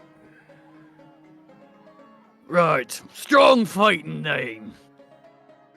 That's what they tell me. Do you want the Gale or Virka? Now, before you choose, I warn you. Your death isn't on my hands, and your body will be drug out into the back. Are these fights to the death? Always. Oh. Sure, my death isn't on your hands. What about their death? What you should be thinking about? I'm sure somebody will be losing a lot of money if they place it on you, my friend. But, your funeral... Is he being for real or is he just shitting them? Insight check. Is this like... He Is this checks like... thoughts. Can I also make this insight if this is just like overhyping it or real shit? That's a 9. Good. 12. 12. He seems pretty serious. You're just gonna hear in your head, to the death? You're just gonna hear back. Things have changed since I was last here. Yeah. It's not too late to be like, oh, maybe I'll just drink. I'm sure he's just saying, you know, to the death, right? Boy, Like- I don't Torlin, think I he's don't just know. saying to the death. Here, I'll give you an excuse. I'll give you an excuse, and I'll come up to Redrick and I'll be like, you didn't say it was to the death. You are not fighting. Like, I'll look at the bartender. He's not fighting. We'll have beers, please, and thank you. All right, then. Your choice. He looks back at I'm you. fighting in this fucking fight. I don't care if it's to the No. death or not. You're Put me just gonna in. hear in your head. Ah, You are give it's so me- the spirit, Give me the boy. fucking breeze or whatever it was. She calls herself the Gale. Ah, whatever. The Gale it is. Anybody else? I'm not using a healing potion on you. Walk away. Yeah, as much as you said about Tarlin, I don't think Chet is a good fighting name, so I'm out. Labos then looks at you, Redrick. Cookie. Can we have a chat? All right. End of the bar. They head to the end of the bar. You can see that he leans in really closely to him. Detect thoughts back on over here. all of that. Yeah, I'm gonna lean as they're doing that. I'm gonna lean into Redrick. Are you fucking insane? It's not really to the death. Listen, I don't know. He seemed pretty fucking serious, I don't and know. and our buddy seemed pretty fucking scared for you. Mista, I want to detect Mista's thoughts. Okay. love this You moment. detect his thoughts. Initially, it's panic and worry. Buddy. And then it's what seems like quick thinking. He's shit. Okay. How much? How much? That's it. You can see it's at that point he whispers in. Looks over to Redrick. They kind of slap hands. Okay. Listen, at places like this, they always say to the death. It doesn't actually mean to the death, you know? It's just to get the people excited. He seemed pretty worried. This is a whole new city, man. Normally, Avery they doing? would say that to people betting on the fights, not dying in it. All right. As they return. The gale it is then, boy. It was nice knowing you. Can I get you something to drink? This might be your last meal, boy. You better make it something pretty. Free drinks. All right. You guys still have the Satyr's Ale? What was that? It's been a while since I've been here. What we call the Satyr's Ale now. Yeah. All right. Do one of those. That one's on the house. The rest of you. Anything? I'm You're just fine. gonna stand around and look. Yeah, whiskey. Whiskey for the boy. Yep. I'll have one too. Ren, you just hear in your head, I'm gonna punch him so fucking hard. Like, well, at least you know you're playing your part well. You just hear a Two whiskeys then. Anything else? I'll take a whiskey. Says Egg. Where is Avery, by the way? You look. You don't see her. fantastic. They're saying in her head, "Hey, It's where'd you getting go?" better and better. Doesn't answer. You know your brother's about to fight to the death, right? Good luck. Oh my god. Oh no. Just shake my head and be like, "What a dumb fucking family." Okay. Made a mistake getting involved with us. Just wait till you meet the rest of them. If. It's gonna cost you about 10 silver pieces for everything that you get total. Throw down 5. Labos eventually clears a table for all of you and sits. Okay, here's the plan. We need to make it to the basement. There, where the old inn was actually built. We'll find the remnants in the doorway we're looking for. While our friend Redrick here is dying, that's when we should go. Distracting. Distracting. Be a death. I'll stay and make sure. Help with that, if needed. Help with what? The distraction. Listen, my friends, whenever Virka and the Gale are brought into the pit, all eyes will be on the pit. They ever fight each other? Never. The Lord wouldn't allow it. And not the Does Lord it? we're thinking about. Is it like really a fight to the death? Indeed. But Just lucky look at enough, I Redrick. paid off Corky. He should be able to put a stop to it before it gets too far. But you better put on a good show. Like to the death, like dead. Do you Yeah, know how that's to what that pretend to means, die? Frederick. I just paid him a quite handsome purse for not to kill you tonight. Thank you for You so looking out bad? for our very stupid friend. I'm gonna be fine. You all have no faith. Hey, where's Avery? I ask you out loud. Hey? You don't see her. By the way, She'll be the fine. table you sit at is now it's a balcony that's wrapped in a U shape around the building. There is chain link fence that sits up to the ceiling from the balcony the whole way wrapped around. Ren, you point across the opposite side of the bar, and you see Avery sitting at a table with 4 other gentlemen, and they all seem to be having a blast. Jesus Christ. I don't tell anyone. I just keep half an eye on her. I just kind of chuckle. Yeah, so how many of us are going? Is it just the 3 of you? I'm looking That was at the what's plan. his face. Yeah, all right. I got the. I'll keep in touch. Yeah, when do the fights start? Virka should be coming on within the next few minutes. It will be a sight to be seen. Or I wonder who he's fighting. Kind of looks up, kind of thinks. me? No. Probably be a better fight than the Gale versus that one. Yeah, you want You- to pay him off again? All right.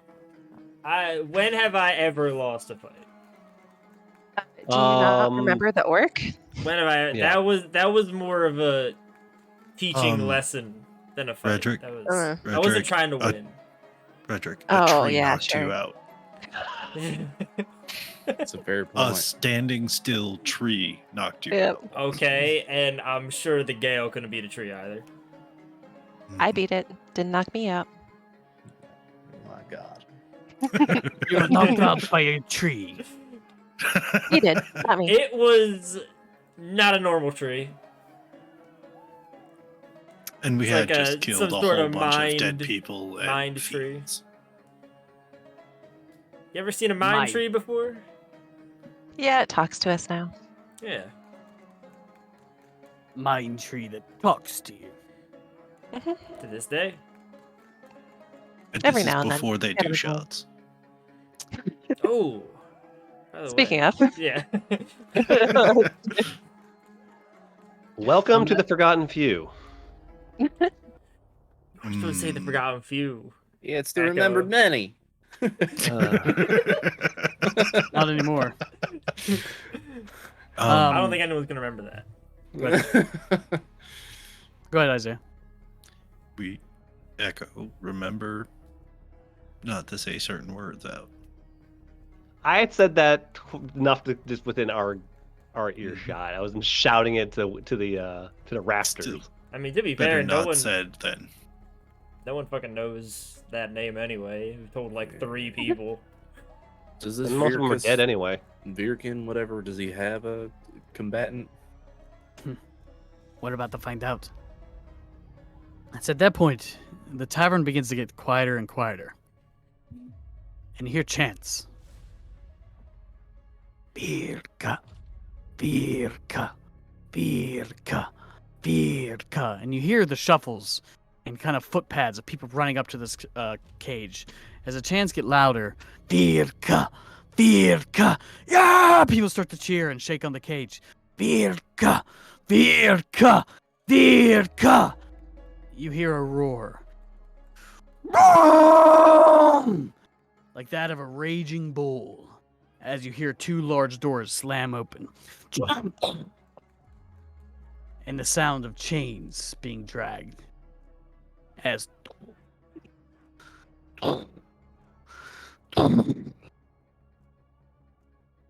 a figure that none of you have ever seen in your entire life here on Faerun has emerged from the depths of this tavern. One moment. A large black, what looks like bull or minotaur Yeah. emerges from underneath this tavern. And that's the lead up to your fight, bud. I may have made a poor decision here. The minotaur, obviously a male, wears studded leather armor, pitch black fur. His eyes gleam with a red and orange color. You see a massive scar across his nose, and his horns are slightly curved and polished, which give him a very intimidating look. You see that he also has several tattoos amongst his arms, where it seems like the fur is shorter. You can see that they depict various battles and victory from his past. I'll bring up a picture.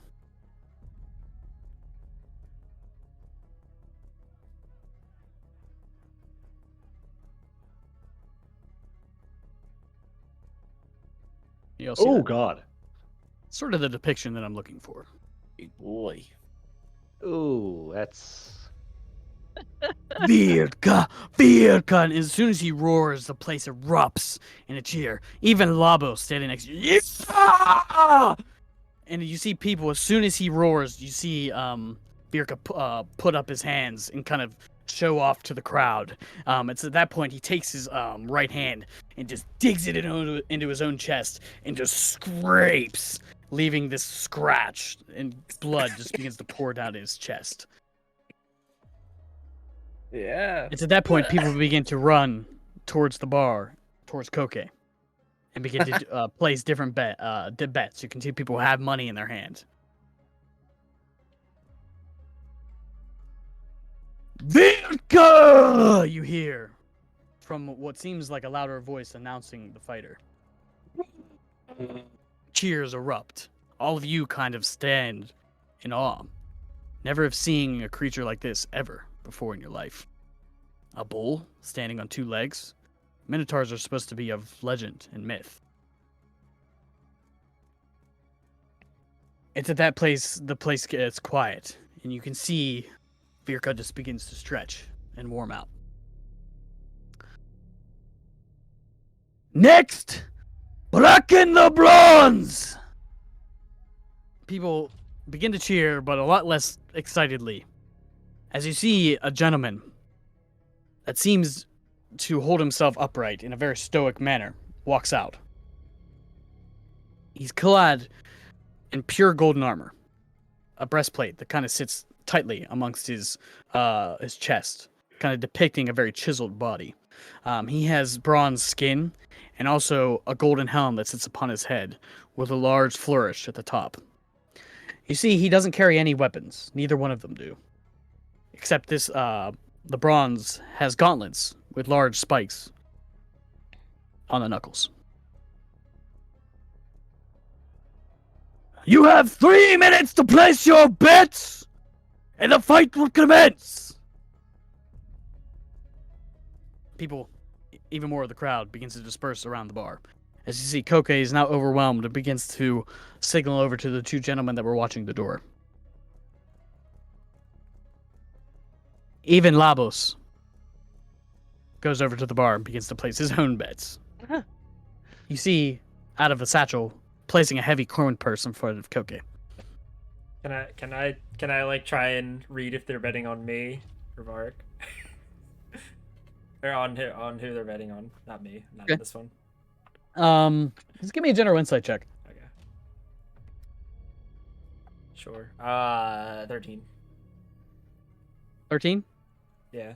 Even with the 13, it seems like the predominant, or the prominent amount of bets is on Virka. Gotcha. I'm You just gonna wait. look around and see if Go I ahead. see anybody I know. That's all. Perception check.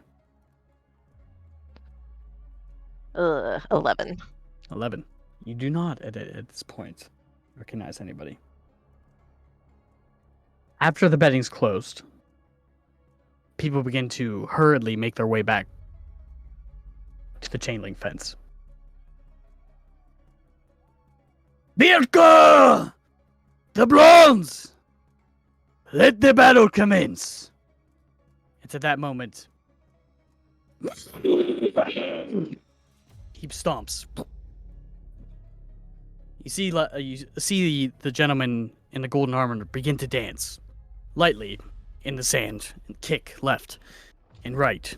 It seems like he begins to brace. Virka takes one shudder. Blows out what seems like steam from his nostrils. And within a flash, charges forward. The gentleman in the golden armor isn't prepared. It's at that point, he gets slammed back into the wall. And it seems like he's pinned there. As soon as the cheers were loud, they're now silent. Virka steps back. You see the man in golden armor slump. Jesus.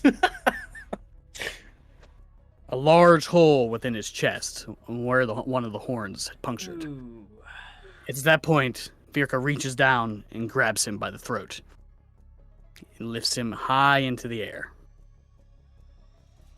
You see him with his other hand gingerly take the helmet off and crush it.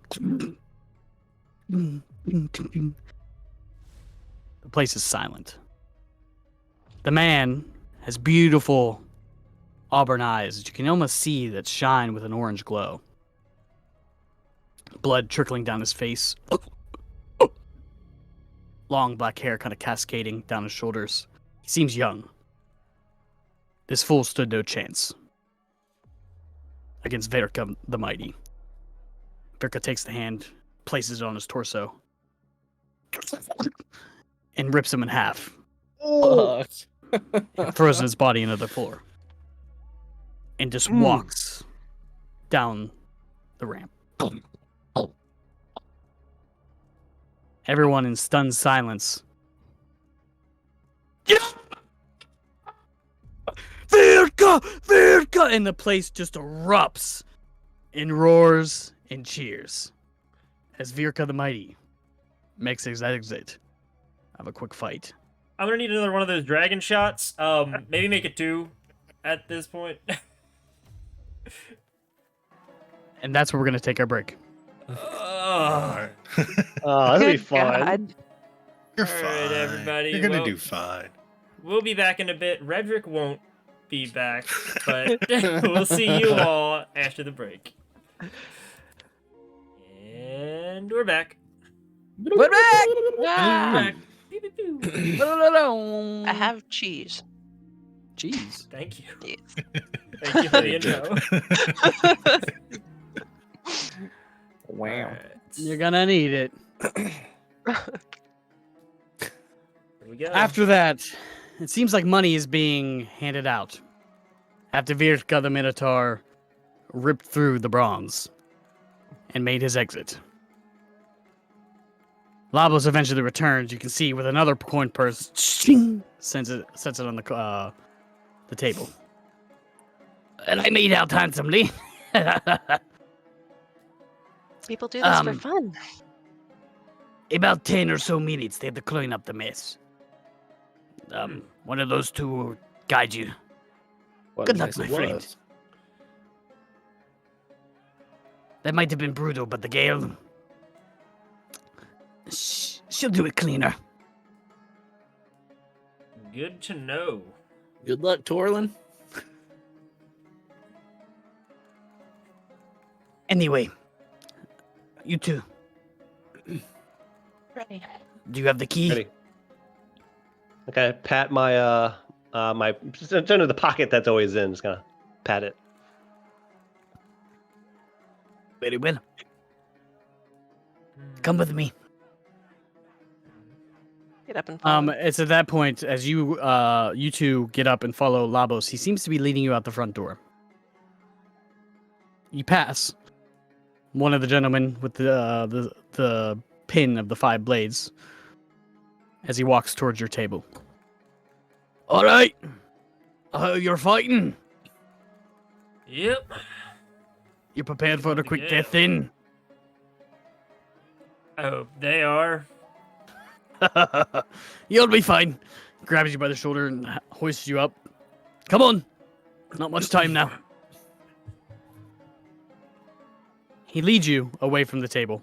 Now it is just Ook, Isaiah, Egval, and Calder sitting at the table, leaving you all to your refreshments. Those that are partaking. Redrick, this gentleman leads you around the side of the chain link fence, back towards the back of the establishment, in which there's two large doors with another man dressed in pure black with a black cloak and a similar pin. Seems to be smaller than the other two gentlemen that are guarding the front door. The guy that's leading you just kind of gives him a nod.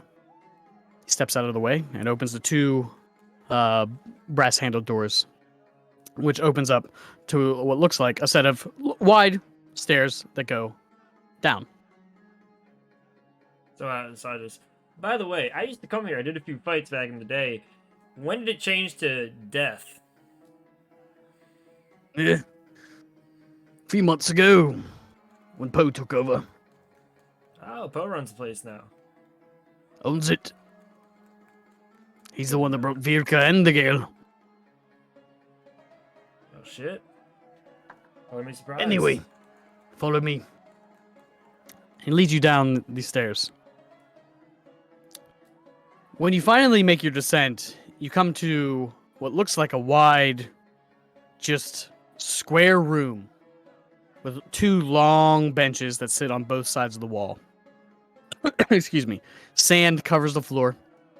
The place smells of sweat, blood, and gore. You can see there's stains all over the wall, even some chains and shackles that line behind both benches.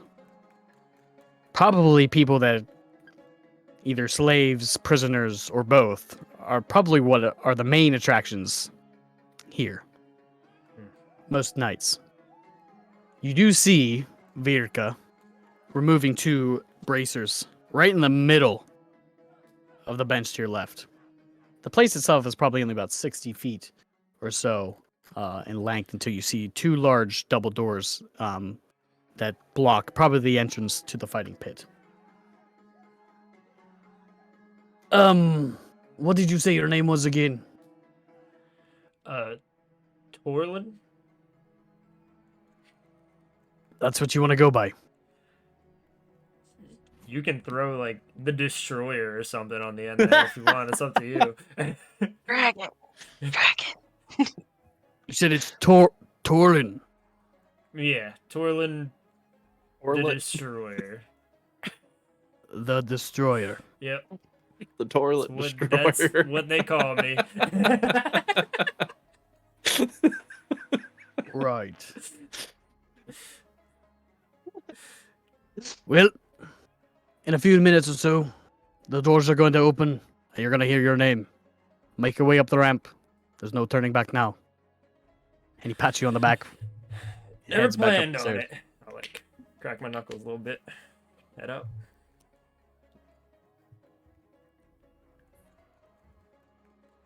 You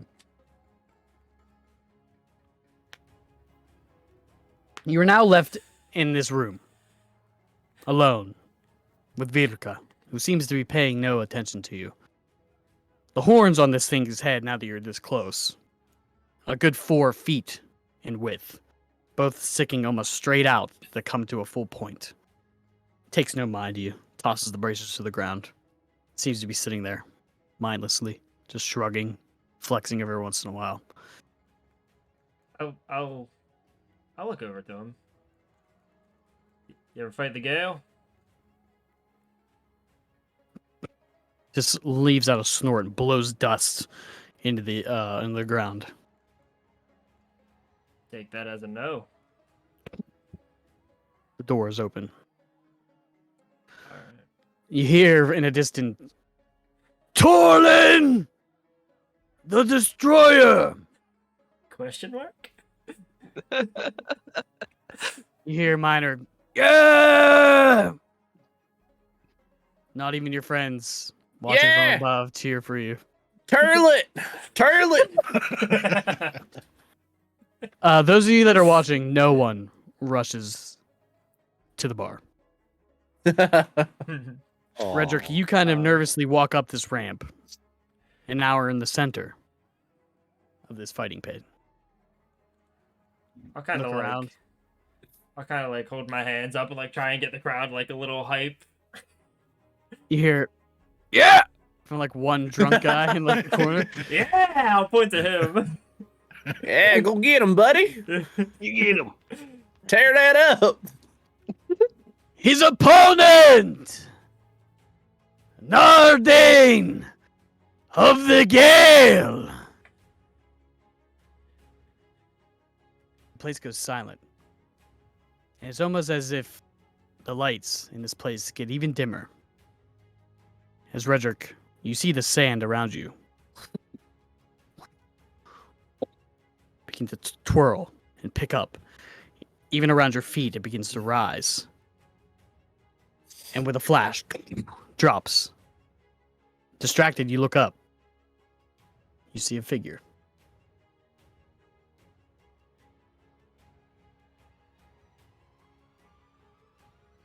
Ooh. Also another creature, unbeknownst to you. Female. With a slender and athletic build. Her skin is light blue. Her hair is a vibrant silver color that falls to her waist in loose waves. Her eyes are deep and electric blue. She is dressed in a suit of armor, the metal unknown to you. You see it is engraved with intricate, swirling patterns and adorned with these beautiful sapphires. You see no weapon along her side, but you see a scabbard.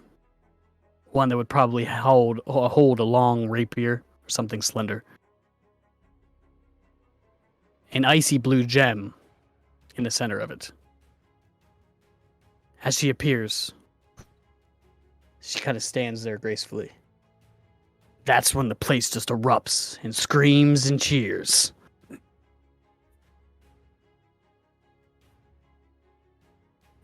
And her eyes quickly turn to you.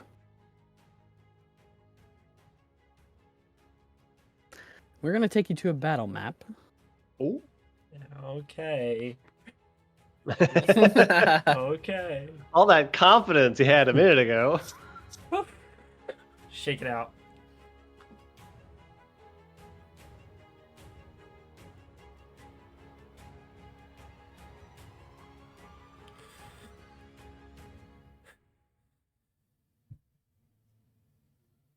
Take you to a battle map.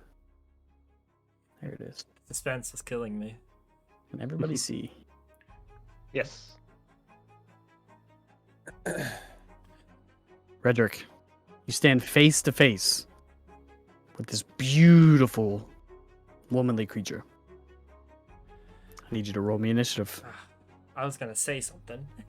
You can say something. Alright, I was gonna say like, you know, my mom told me never to hit a girl, but luckily I never listened. And I was just gonna use my bonus action if I can while saying that to like ignite the arm. The whole arm goes up in flames, and then like his shirt kind of half burns away, and he'll use the arm to just rip off the rest of the shirt and just like throw it. Just got you that Just damn going shirt. through clothes. Yep, that's how it goes. Go ahead and roll me initiative. All right. Oh boy, which dice? Which dice to use? I trust you. Oh, that's pretty good. 19. Hey. We don't even need this.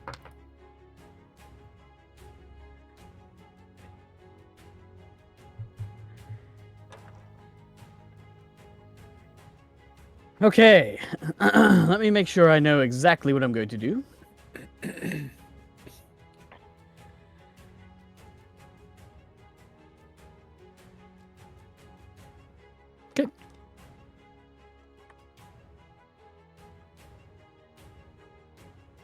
She kind of gives you a small smirk as you say this to her.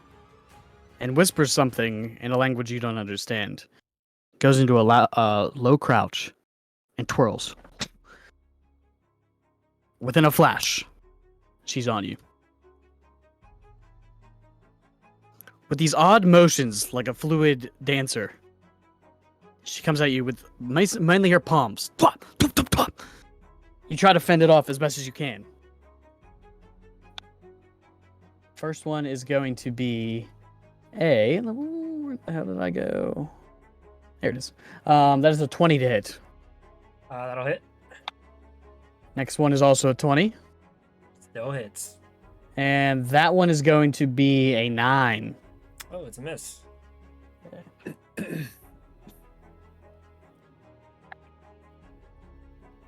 You are going to take 18 points of bludgeoning damage. Okay. And I also need you to make me a Constitution saving throw. As the last strike hits you at the top of the jaw, you feel your body completely freeze. Constitution. Yep. That's an 11. It's a failure. You are now Oh. stunned. Damn. She spits on the ground. So we all know what stun means. Yep. Correct? Skip my turn. Yeah. Summer dude. And at that point, she just walks around and kind of in a pose, looks at the crowd, and they begin to roar as well. And she stands there and waits, elegantly, as if she's leaning on some magical pedestal, and waits. Almost in pity. Eventually, you can breathe again. You can feel your heart. What do you do? Just say like, neat trick. My turn. Kind of stand up and just go like, just kind of like sends his arms out both ways as the flames kind of go down both of them, and as they go away, the claws are both out. As these draconic claws kind of form, and he's just gonna run at her and try and just do like a million swipes. Whenever the claws emerge, the crowd goes. You just hear murmurs throughout the crowd. Mhm. Go ahead. All right. These are all gonna be. Is this a bad idea? Yeah, reckless. Okay. All right. That Very is. bad. Yeah, it's so that's gonna be a 24 to hit. 24. That Alright. will hit. Nice. That sounded very like scary. That it was hard. So that's gonna be 9 slashing and 1 fire. Okay. Right as soon as you go to slash at you, you can see that your armor or your claws scrape against the armor. You just barely nick her neck. At that point, you see a brief grimace before she grabs your hand and twists you. So you're now behind her. All right. Then I'll just try and like swing around, and as I swing, I almost want to like grab some dirt off the ground and just like throw it like right in her face from behind, just like Okay. as she turns to look at me. So I don't know what you want me to do for that. Same. I'm trying to make her a dexterity saving throw, which she's going to pass. Okay. It was a cool. 23. And then I'm just like, gotcha, like thinking it worked, and here we go. Second attack. I lost that dice forever. So here's a new one. Into the That's cereal going to bowl. be- Yeah, exactly. Oh, that's a 23 to hit. That will hit. Oh gosh. Just cat So like this. remember when It's I a guys goblin. told you about like how Listen. people in this party roll dice? I think I'm getting more and more right. On my desk, you see him. I cannot avoid this time. So that's 7 slashing, 2 fire. 7 slashing, 2 fire. Yeah. As the fire ignites off of this armor, you can see that it kind of just brushes right off, but the slashing kind of. Ooh, okay. She looks, throws the droplet of blood. As at that point, she takes the slash, looks up at you quickly, and twirls around quickly behind you. The first one is going to be a direct hit right against the side of your ear, with the pure force of the palm. Natural that. 20. Oh. As she Mhm. hits you, you just hear your entire just ringing. The second one, straight into the neck.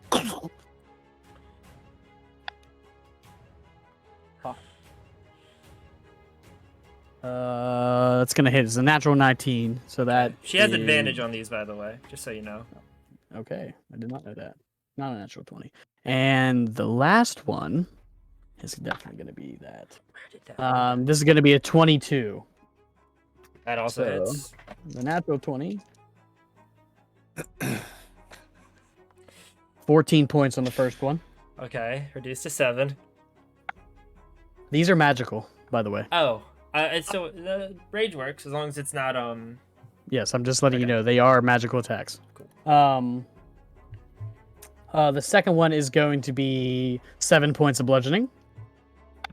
And the next one is going to be 9 points of bludgeoning. And I need you to make me a dexterity saving throw. I see what's happening here. Okay. 9. With a 9. The saves are Um, getting me. The last one, she nails you right in the ear. Then a shot to your throat. And as she twirls around to your front, she pauses in front of you. And then just with both hands, pushes right into your chest. You go flying back and land prone into the dirt. Another roar from the crowd. Your turn. All right. He's just gonna like sit on the desk for a second. He's like, oh, pretty quick. I'll give you that. I think I'm quicker.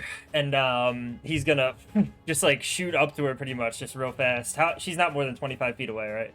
No, she's right up against you. You were just knocked prone, Cool. essentially. I was just kind of putting flavor to it. So he's gonna fly up to her, and then I'm gonna make like 5 fucking attacks here. 3 from the claws, and then 2 with bonus action, flurry blows. All right. So first one is only a 16. That just hits. Oh, okay. That's surprising. I was expecting higher. All right, that is 9 fire or 9 piercing, slashing. Sorry, I'm panicking, and 1 fire. Okay. All right. Okay. These are all reckless as well, by the way. That is a natural 20. I'll take that, and a nat 1. That's crazy. Oh god. All right. Only 5 slashing, but 6 Bummer. fire. Third attack Okay. is part of the attack action with the claws. That's a 19 to hit. 19, that hits. So hit. And then that one is 5 slashing and 2 fire. And then bonus action, key point, flurry of blows. And that's a 22 to hit 22, that hits. for 8 slashing and 2 fire. Okay. And then the last one, that's a 24 to hit. That No, hits. 22, sorry, but it still hits. And then the last one is 7 slashing, 3 fire. As he Damn. just kind of stands up and like shoots, just like sprints up to her and just kind of one big blow first, just across her face, and while she's stunned, just like just a couple little ones, just real quick into her like abdomen. Yeah, Turlet, flush her ass. You hear the crowd's murmurs get to pick up. Turn! You hear one guy yell in the background. Other people begin to cheer loudly. Yes! You see the Gale quickly look up. And then she sits. Cross-legged. In the sand. Oh no. And it begins to whirl around her.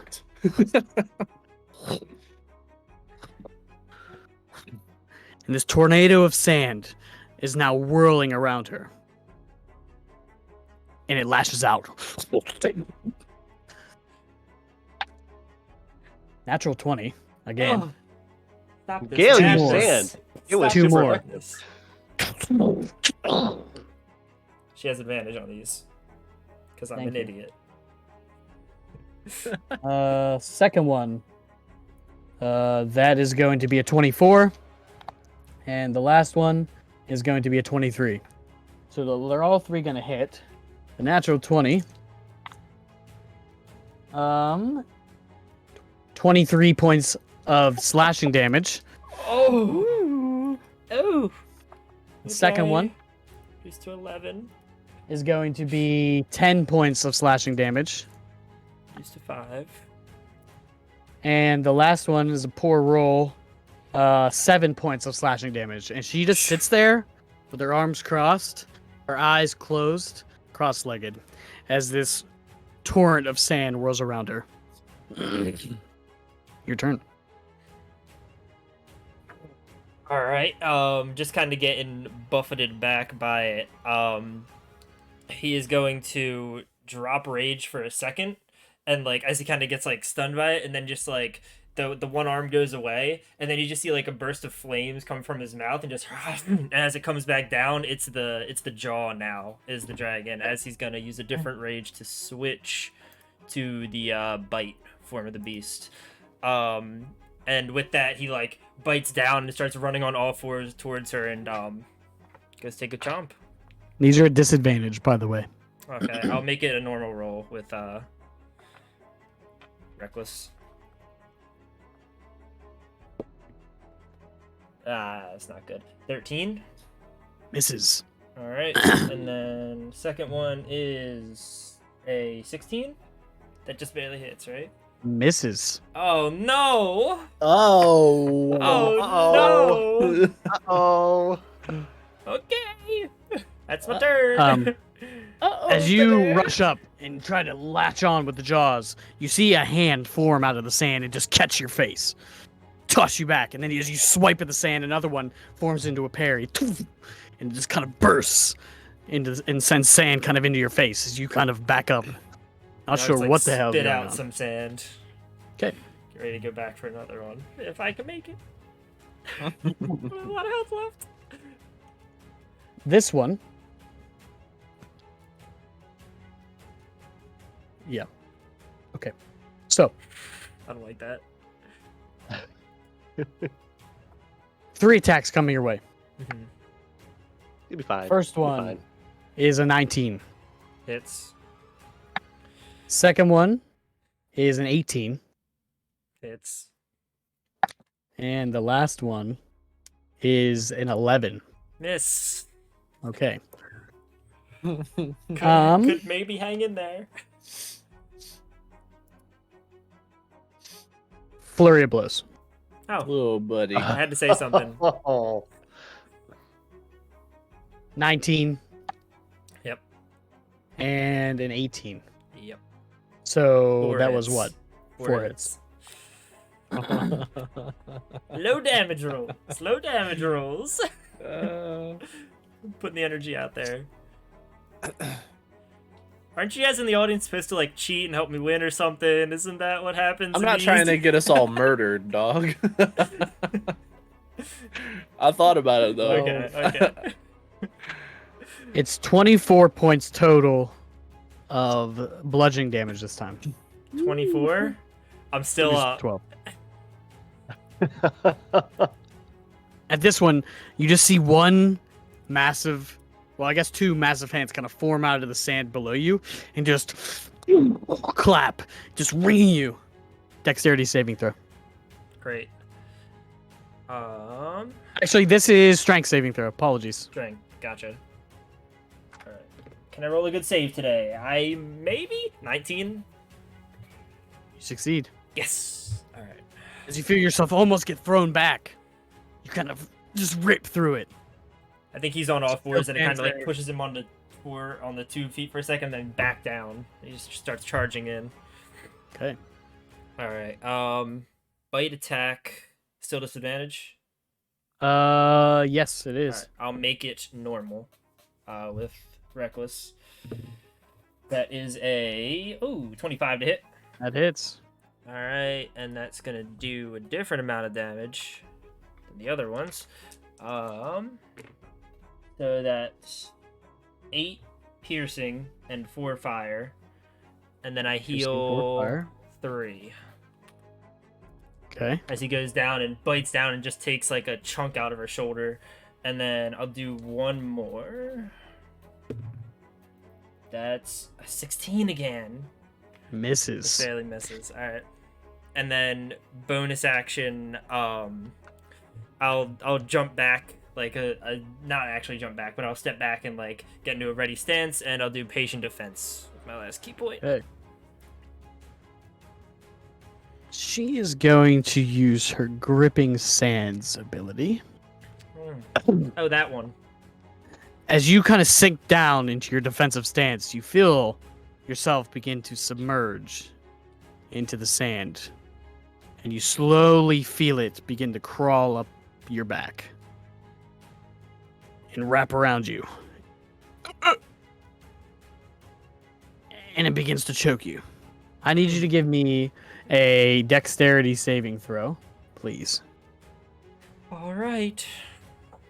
I can make you one of those. Oh, wait. I have advantage on these.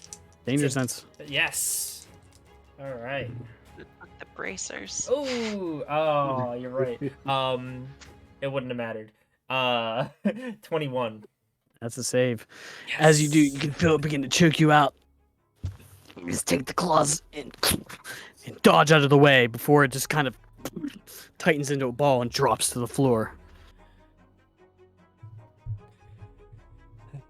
Is that it? That's it. Anything else this turn? That's not. Oh, That's boy. it. All right. In that case, don't want to switch again. Probably not. I think the bite's gonna have to be the one for the rest of this. All right. So yeah, in that case, he's going to run up and try and like pin her down. So I guess grapple first. Okay. Yeah, let's try and grapple for the one time. So it's gonna be contested athletics, Yep. acrobatics. I just don't even roll. Don't even roll. I have a 10. Yeah, it's a failure. Barely though. It is a Okay. 14 for me. That makes me feel a little better.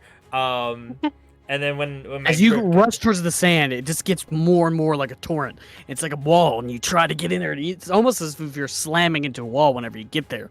Like the force of this sand is just not letting you get to this woman. I'm just gonna like, as I hit the wall of sand, he'll just like breathe fire through it and make like a little hole for a second and go in for a bite. Still disadvantage, I imagine. Yes, 18 to hit. that hits. All right, that's huge. That's actually very important. All right, 6 piercing, 3 fire. 6 piercing. Okay. All right. You can breathe the fire. It opens up this hole, and it's at that point you find just enough space. You latch onto her, and the sand reforms. It is now an entire dome around the cage. She is no longer encapsulated in this sand torrent. She now sits there, her eyes open, glowing bright blue. She stands up. I've got one more trick this turn. And it's just gonna be a normal baby claw attack with the unarmed strike from martial arts, and that's it. So this one is not gonna do much unless I get a nat 20. Okay, we'll take that. Hey. All right, It's come on, still you got this. not a lot of damage. Don't worry, people. Don't get too excited. So that is 9 slashing with just the hand claw instead of the bite, and 4 fire. Yo. Hey, No. she opens up. She dashes at you. Before you even know it, she's gone. Sand just in your face. And then you feel something wrap around you. You see the glowing blue armor. And one nail on your artery inside your neck. You can even feel your heartbeat. Tiro para. Wait! You hear from the crowd. Nadine! It's at that point You reach back. Into her chest, you hear. And you rip out. And she falls. The sand dome that encapsulates this entire rink.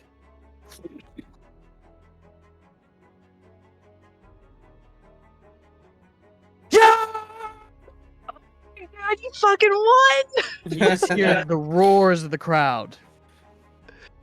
I am stunned.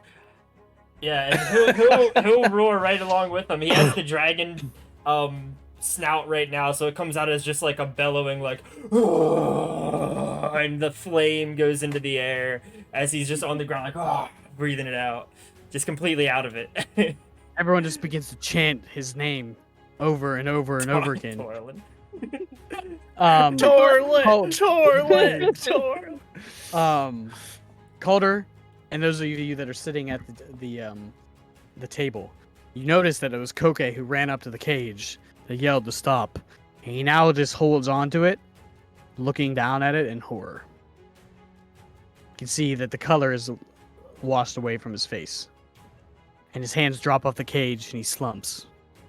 He slowly turns and walks back to the bar. Also, everyone that's watching, you can tell that Redrick is not there right now at all. This is just like pure out of it mode. The cage looks too strong to bust through, right? You can always try. Which I might, to be fair. Egg. Get her back up. Egg could do final supper. Or healing word. I mean, okay. Yeah. So he will cast healing word. Subtly, if you can. Let me just... I think everybody's a little distracted at the moment, but yeah. Yeah, and right now he's probably just like running around the cage, like just on all fours. I don't know, like clawing at the cage kind of thing.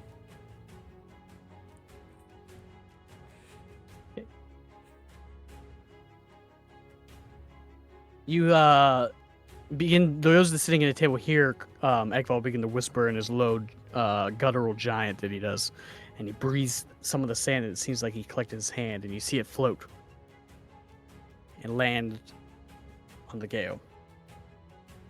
Redrick, you're just roaring and tearing almost through the cage. That's it, boy. Let it out. Here in your head. You see, she begins to look around,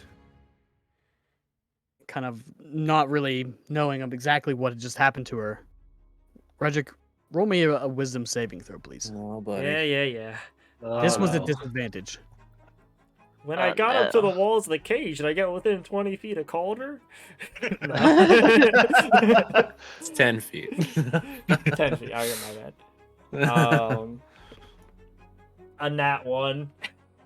Oh god. If I see him running for her, I'm doing something. Calder. Sorry, Redrick. As soon as he sits up, your eyes straight to her. She has to die. You have to feed. Kill her. Now. Kill her. Boy. End what you have started. This is where your legacy begins.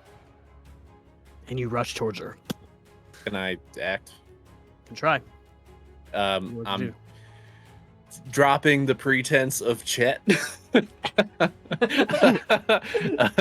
It'll just be straight Calder's voice, and you'll hear "Stop." I'm gonna cast command on Redrick. Ooh. What's the saving throw? Red. That's a wisdom save. Do just as bad as you did last time. Now I'm gonna get the nat 20. Shut up. No fucking. No, I'm kidding. It's an 8. It's a 9. 9. That's a Yeah. failure. Redrick, it's just as you're about to get up to her eyes You see her kind of panic for a moment.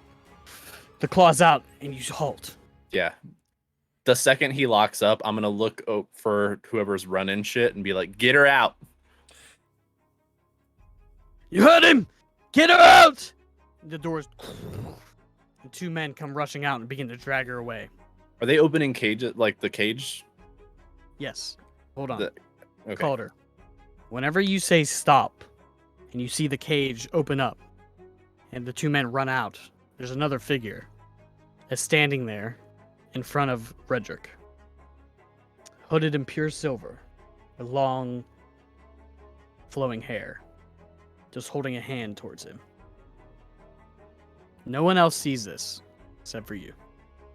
Do I see it? Briefly, No. you don't. You do hear in your head, "Damn you, woman, for your interference. You will feel my lord's wrath." And it's at that point, Redrick, you snap out of it. He heard that, or I heard that? He did. Okay. It's at that point whenever Calder, he snaps out of it. You kind of blink and she's gone.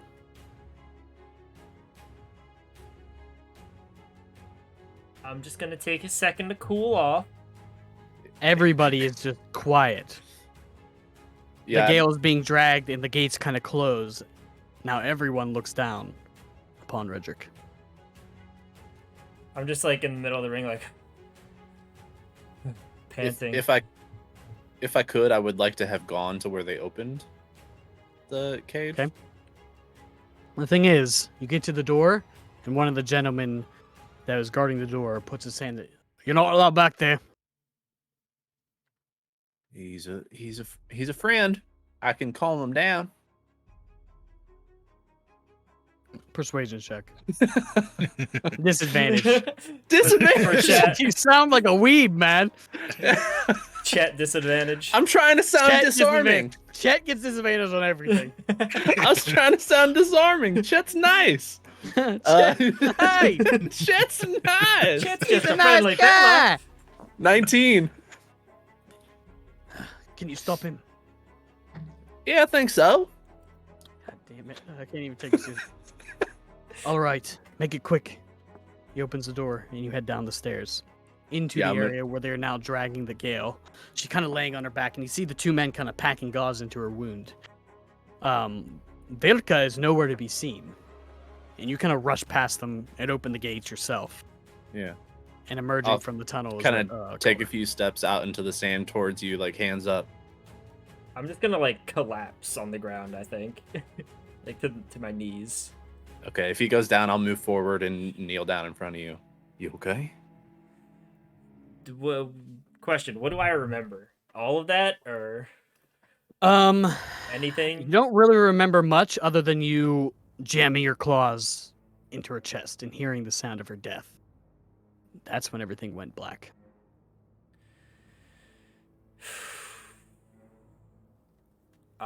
He's just like, it fucking happened again, didn't it? Oh, grabs his head. Looked like. I'm gonna kind of getting like low and close, try to keep it subtle. I'll put like one hand on his chest just to like make it look like I'm trying to calm him down. And do a little lay on hands.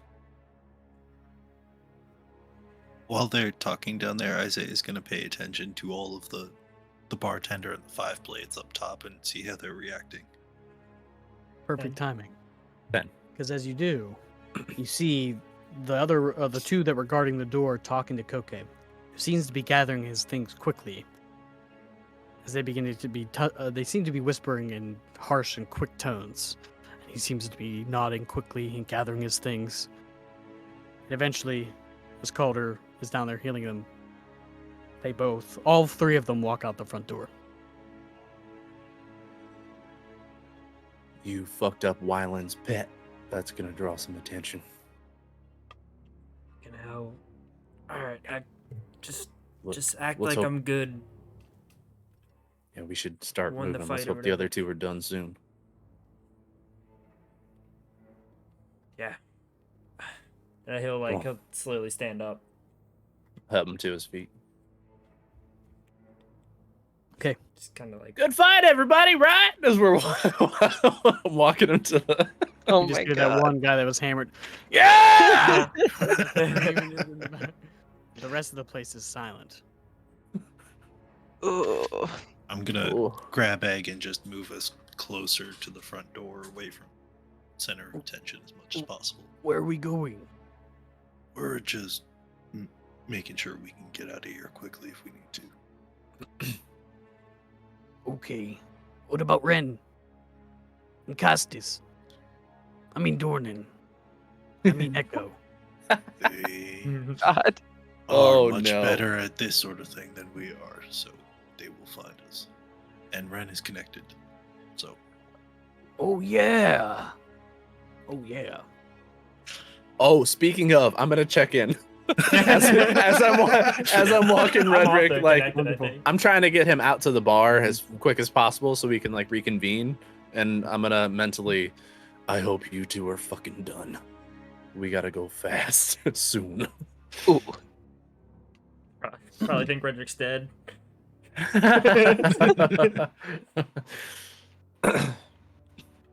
I mean, with us, it's much more likely. Sorry. Switching gears a little bit. Jumping Oh my. back some time.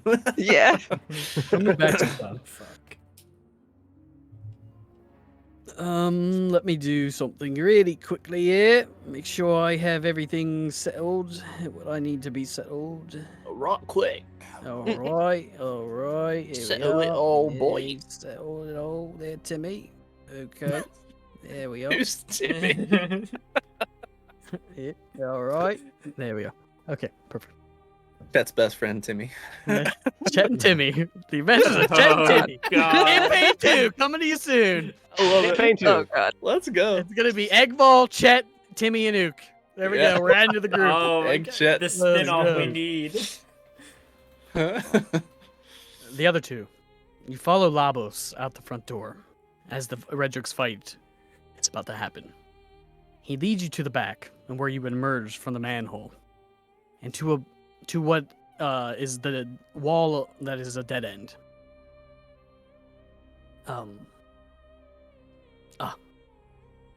He snaps his fingers, and that familiar visage of Mista appears once again.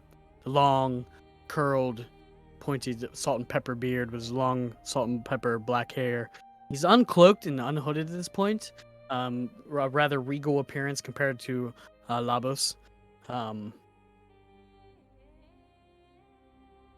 One moment.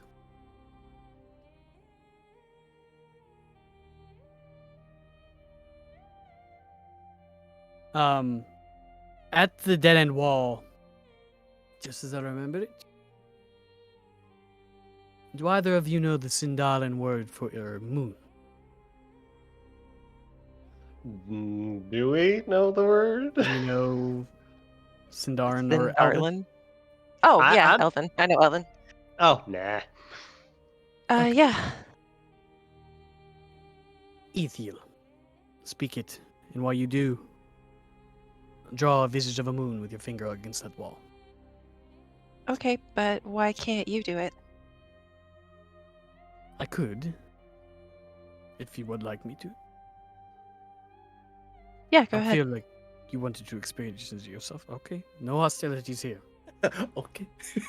Okay. He says, Ethiel. He draws a crescent moon with his finger.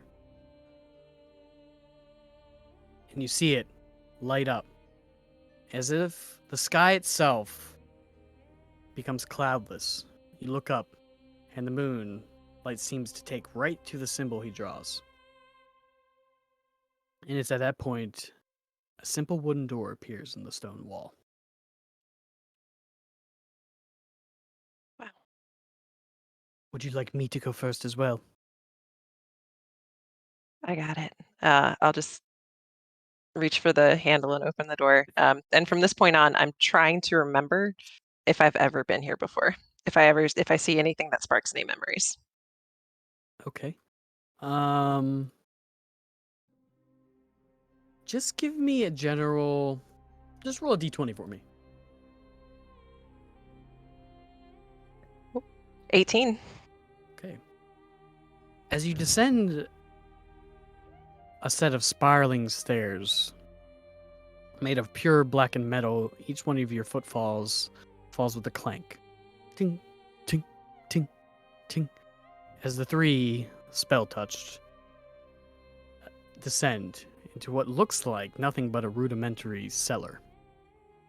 The walls are all wooden, some even having inlays in the walls that have old casks of wine and liquor.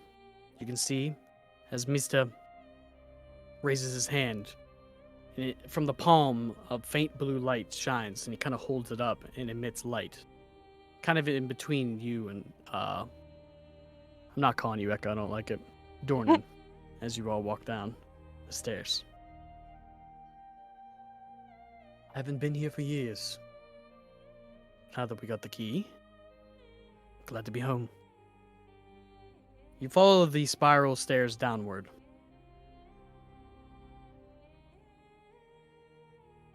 Until you get to a small platform with another simple wooden door. A small iron round handle. He opens it.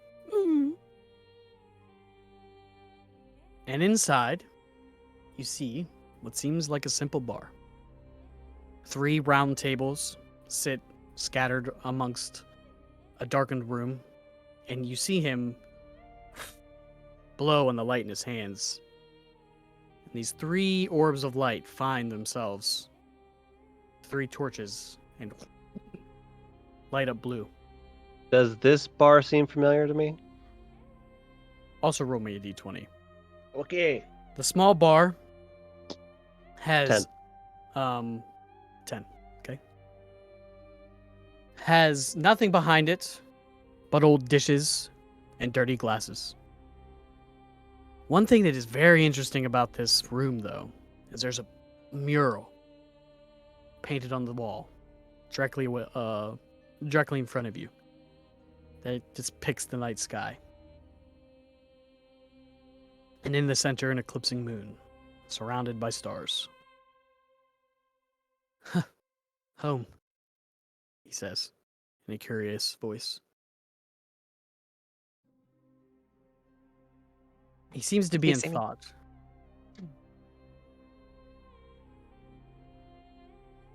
Let me tell you a story. As he begins to walk up towards the mural, he says, long ago, in a very small village nestled in the foothills of a great mountain range, lived an extraordinary and powerful wizard named Iktomi. What was that name? Iktomi. Iktomi. Okay. The villagers of this village often sought advice from him on matters of great and small, for he was said to possess knowledge of the secrets of the universe. And he begins to run his hand amongst the mural. It was one night, as the full moon rose high in the sky, the villagers noticed that it began to darken, as if a shadow were falling across its face. Fear and confusion gripped the village, for no one had ever seen such a thing before. Tomi, who had been meditating in his tower on the peak of the mountain, was summoned to the village square to explain the strange phenomenon. He looked up to the moon and saw that it was indeed being eclipsed by a shadow. But Iktomi knew that this was no ordinary shadow, for it was caused by the passage of the great spirit Rahu, who had been banished to the heavens for stealing a very important relic of immortality. Iktomi spoke to the villagers using his magic to conjure an image of Rahu, and said to them, "Do not fear, for this is a sign that balance of the universe is being restored. Rahu has been sent to the heavens as punishment for his transgression, and he will now spend the rest of eternity chasing the moon and the sun, causing eclipses whenever they pass in front of him." And that's when his hand finally rests in the center of this eclipsing moon. These villagers were reassured by Tomi's words, and they watched in awe as the shadow of Rahu slowly passed across the face of the moon, eventually revealing the bright full moon once again. They all knew this was a reminder of the delicate balance that exists in the universe, and that even the most powerful spirits are subject to the laws of nature.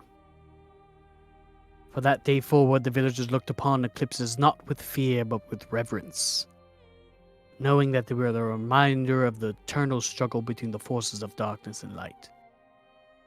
And they knew that always they would have the wizard Iktomi to guide them, and to maintain that balance. His hand falls to his side. And that's who we are. And that's who we pledge to be. Guardians of that balance. And it seems like it has found its way here again. The spirit of Rahu. Or what you would know as Sirik, whose soul you now search for. What stands in front of you is a gateway. A gateway that leads to imbalance. The imbalance of light, where we found refuge for many, many centuries. Until we finally deemed it safe enough to return. But only found hardship, death, and slavery. Dawn and Co. Your father was the one to originally create the key that you now hold in your possession. If you wouldn't mind, I will show you this imbalance. He reaches into his pocket and holds it up. And just as he kind of just looks at him, he's going to just do a quick detect thoughts just to try to make sure he's being all on the up and up as best he can. Okay. Initially what you hear in his thoughts is, I can't believe it. We're finally home. It has been such a long time. Okay. He just kind of takes that. He doesn't want to. There's no need to delve because he seems fairly confident he's actually being truthful. So he's gonna hold out the crest. He takes it, holds it up against his heart, puts his head down for a moment, looks at it, and just places it on the moon. Nothing happens for a moment.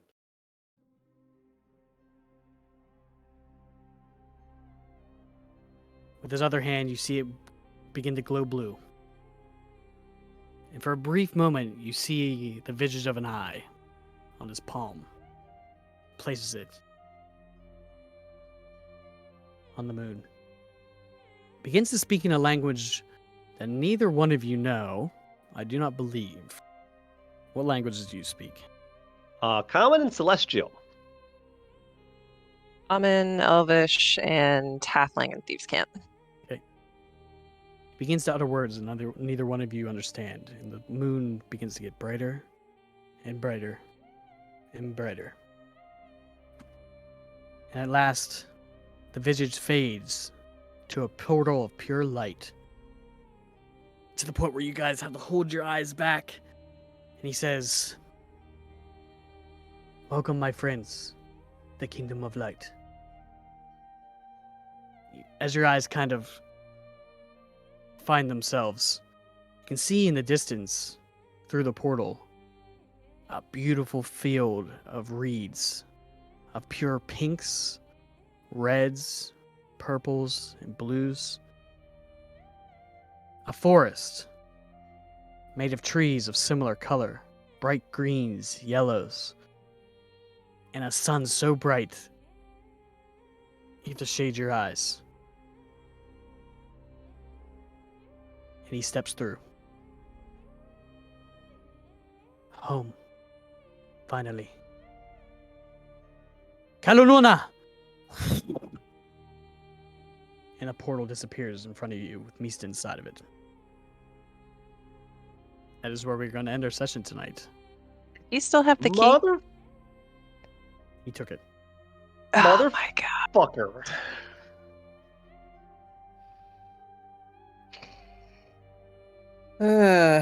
Oh,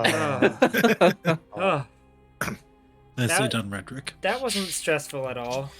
No, not at all. I won. would love I won, but one it feels like time. I lost. One time, I would love to find somebody who doesn't fuck us. Right? Just once. I mean, to be fair, we've been told, like, if they spend an hour there, 100 years here could pass. Yeah. So, probably a Oh, good thing they didn't get to shit. go across.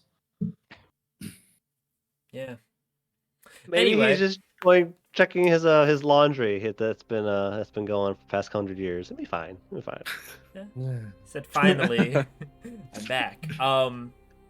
But yeah, thanks for watching, guys. If you want to come hang out with us again, Mac and I and whoever wants to show up are going to be doing Nights Off on Sunday at 8:30 p.m. EST right here on this Twitch channel.